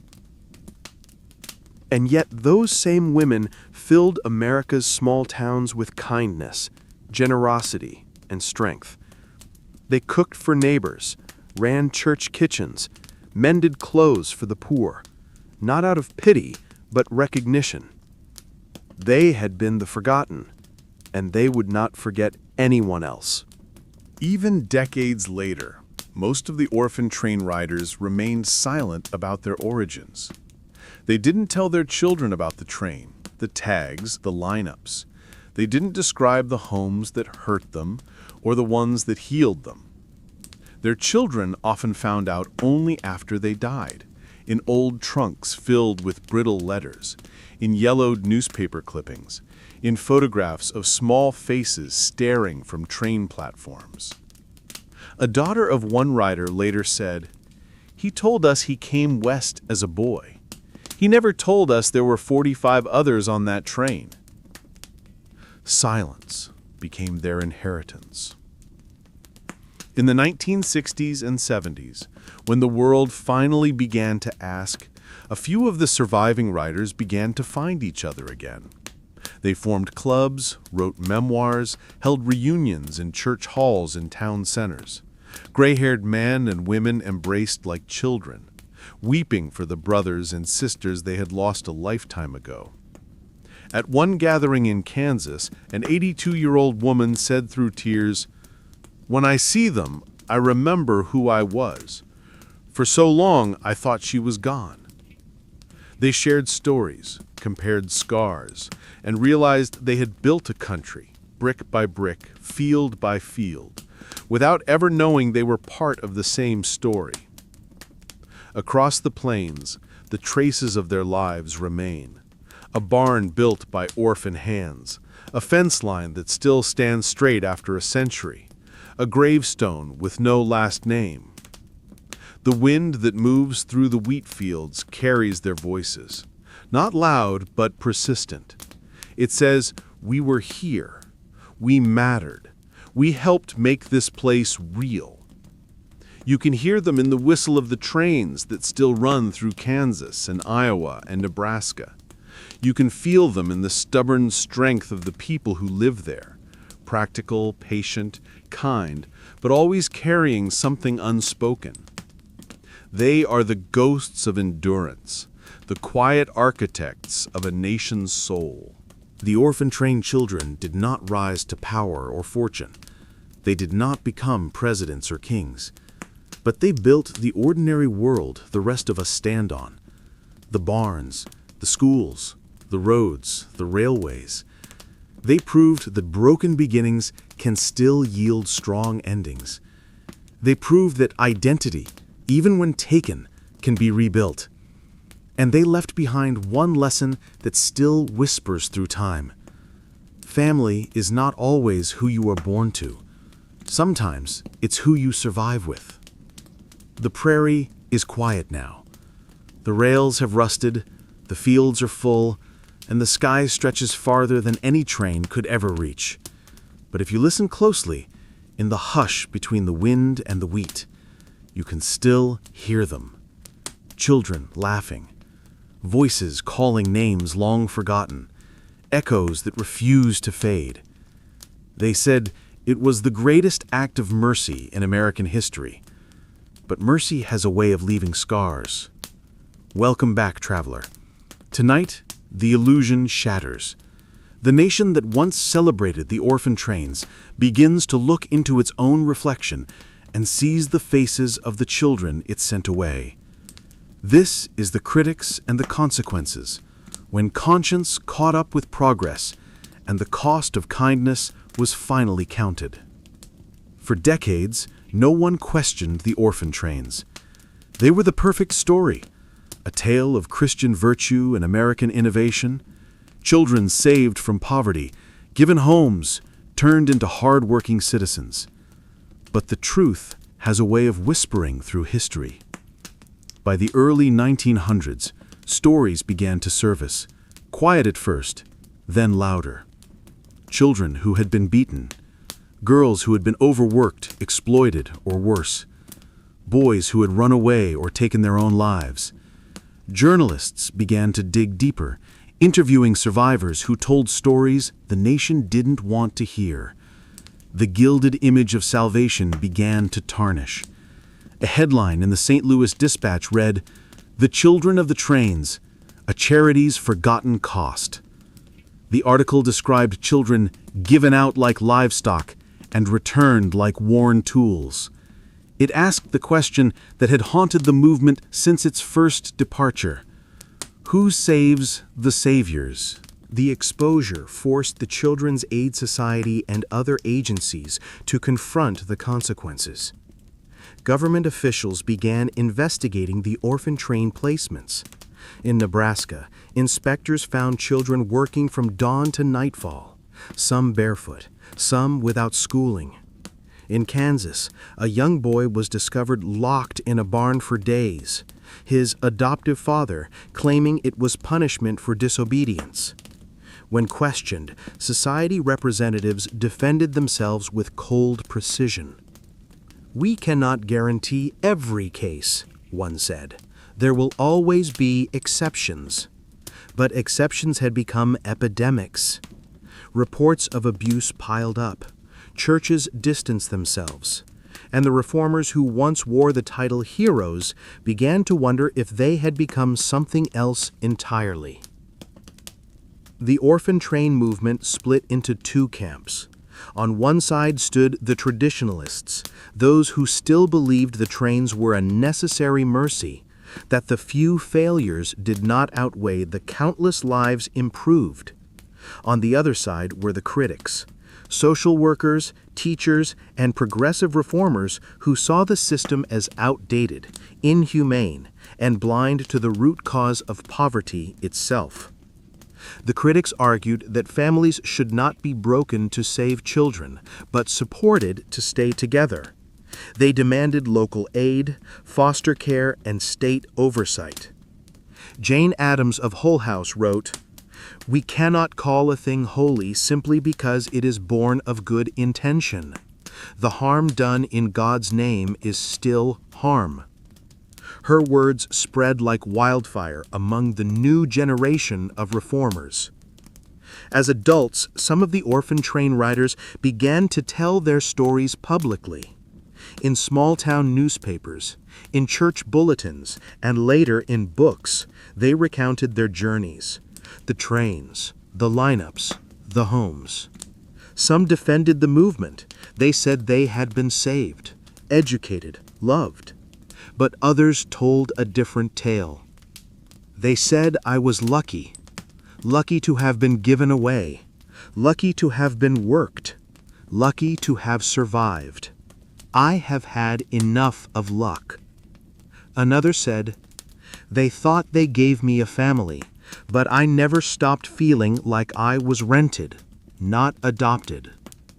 Their testimonies were like ghosts speaking into the polite silence of progress. For the first time, the world began to listen. By the 1910s, the orphan train model was beginning to collapse under scrutiny.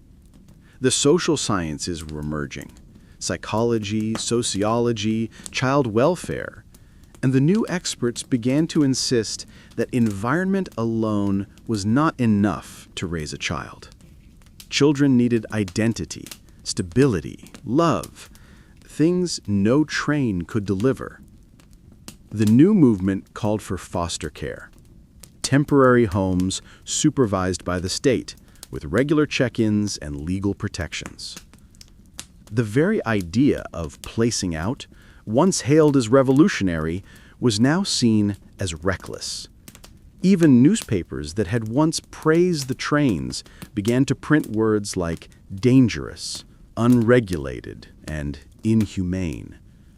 The reformers of the old world faded, their confidence eroded by the children's testimonies and the public's outrage. The trains that had once been seen as the highway to salvation were now viewed as the vehicles of loss. The final orphan trains ran quietly in the 1920s, with little fanfare. By then, the movement was a relic, a reminder of an era that had mistaken movement for progress. The last recorded orphan train left New York in 1929, bound for Texas. It carried just 32 children. When it arrived, there were no crowds, no speeches, no hymns. The children were unloaded, placed quickly, and the train rolled away. No one knew it was the last of its kind. No one celebrated its end. It was as if history itself wanted to forget. In the decades that followed, the Children's Aid Society, still active in other forms, began to revise its story. It published reports emphasizing the good the trains had done.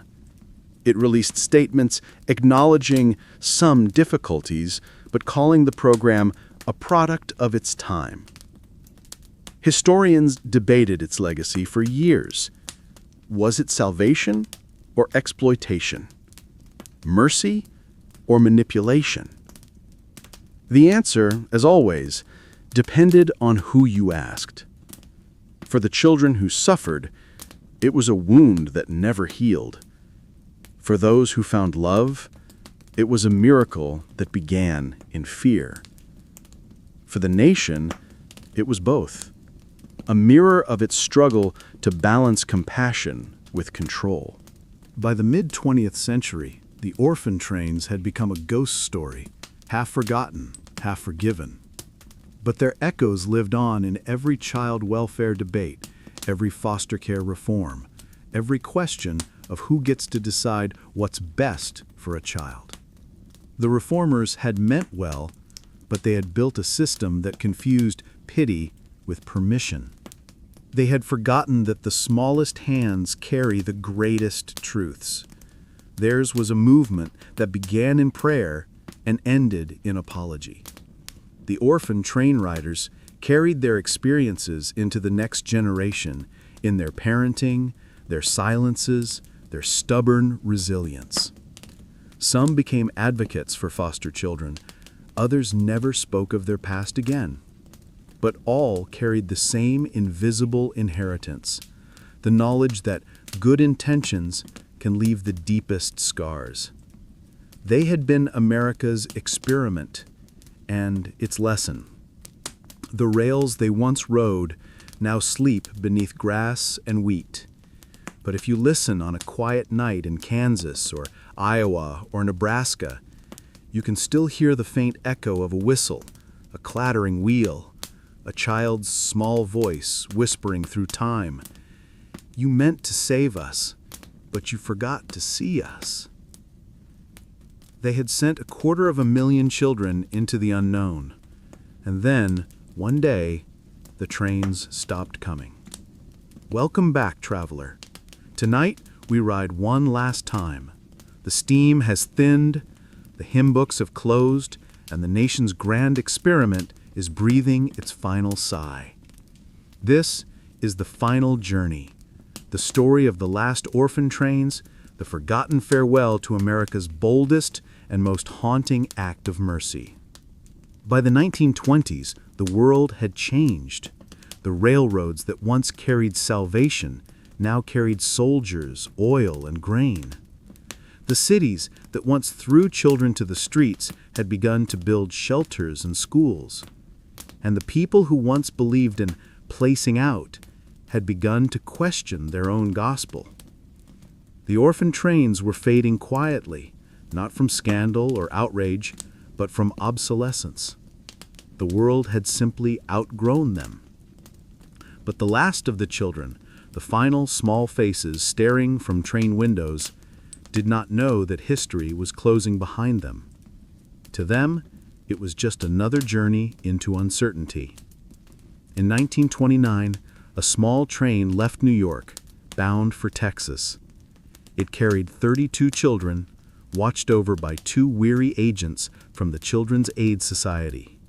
No fanfare, no photographers, no speeches. Only the sound of iron wheels carrying the last generation of the saved. Among those final children was a boy named Thomas, 7 years old, thin as a reed, with a scar under his eye and a tag pinned to his coat.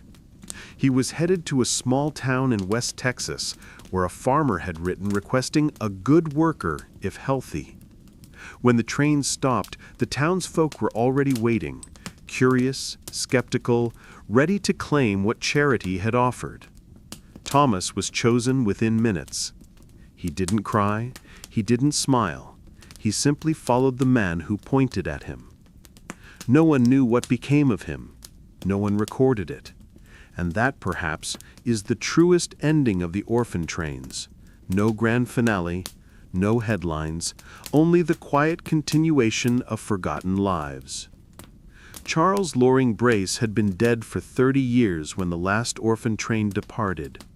His dream, to save the lost children of the streets, had been reshaped, reinterpreted, and finally replaced. The age of reform had given way to the age of systems. By the late 1920s, government programs had begun to do what the churches and charities once did, though not always better. The orphan trains had proven that America cared enough to try, but they had also proven that trying without listening can cause as much harm as neglect itself. And so, with the last hiss of steam, the movement that once defined American morality disappeared into history's fog. When the trains stopped, the orphanages still stood, brick buildings filled with the hum of hungry children, the scent of starch and sadness. The Children's Aid Society, now older and cautious, turned its attention to keeping families together instead of sending them apart. New laws were passed. Parents could no longer lose children for poverty alone. Inspectors were required to visit foster homes. Records had to be kept. The lessons of the orphan trains had been learned. Too late for the ones who had ridden them, but not too late for those who would come after. In a basement in New York, thousands of files remained. Brittle papers, photographs, faded notes written by long-dead agents.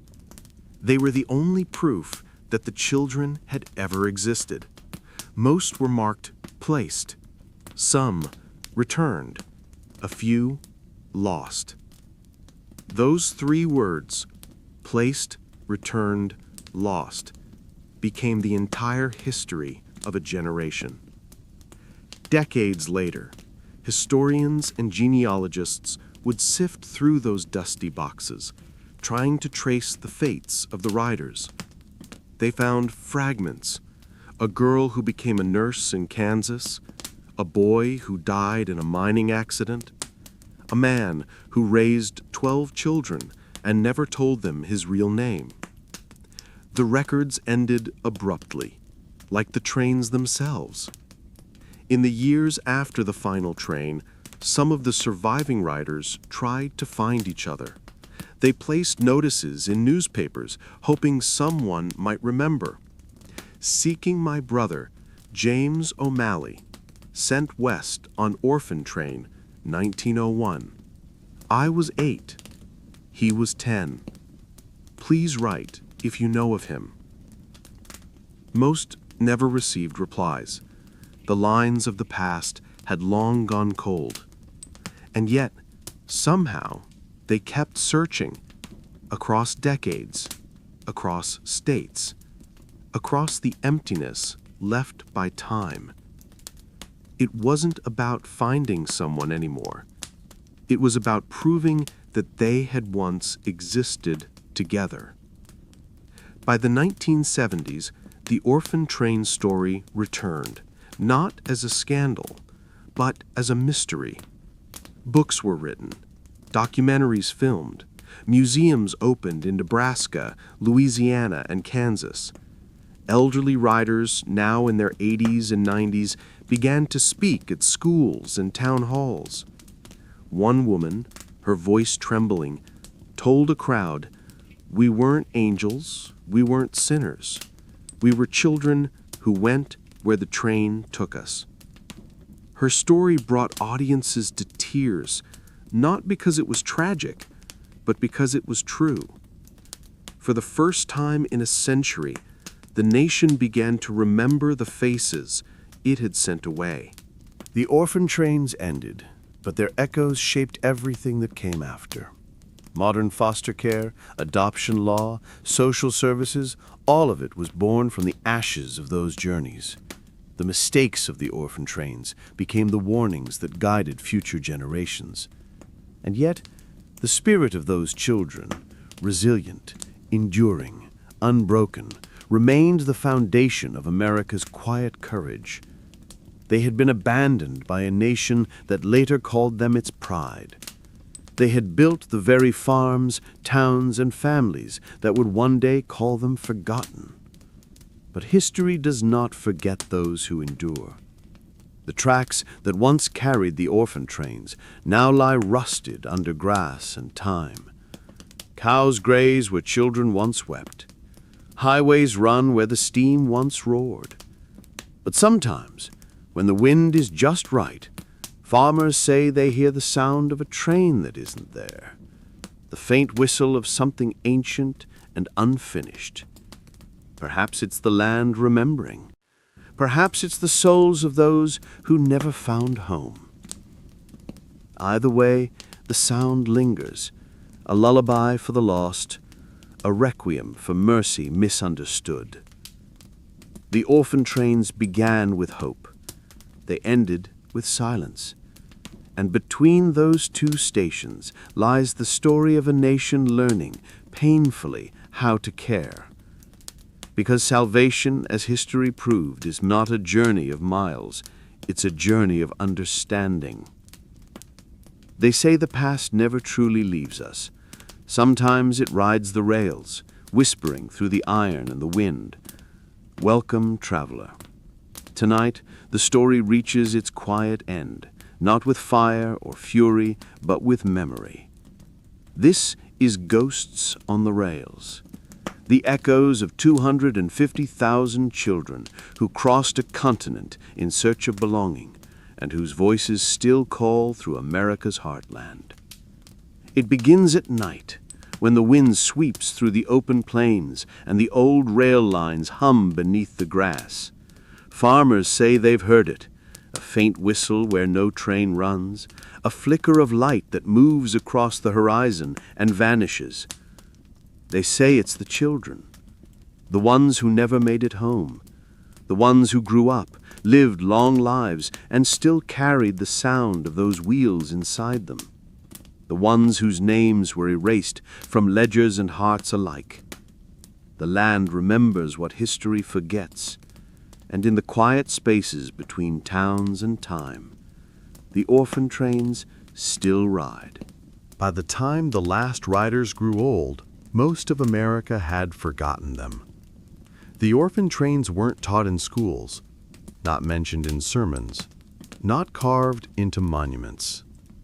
But memory has a strange way of surviving, not in books or speeches, but in people. Children of the orphan train riders began to ask questions. Why did mother never talk about her parents? Why did father cry when he heard a train whistle? The answers came slowly, from cracked voices and trembling hands. A trunk opened, a photograph found, a letter yellowed by time. And then, the truth.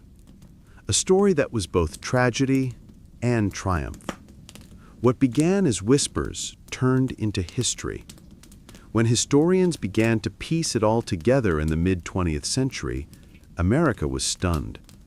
It wasn't just a few trains. It wasn't a few hundred children. It was an entire generation. From 1854 to 1929, over 250,000 children were sent west, the largest child migration in history. The orphan trains had shaped the very fabric of the nation, even as the nation forgot their names.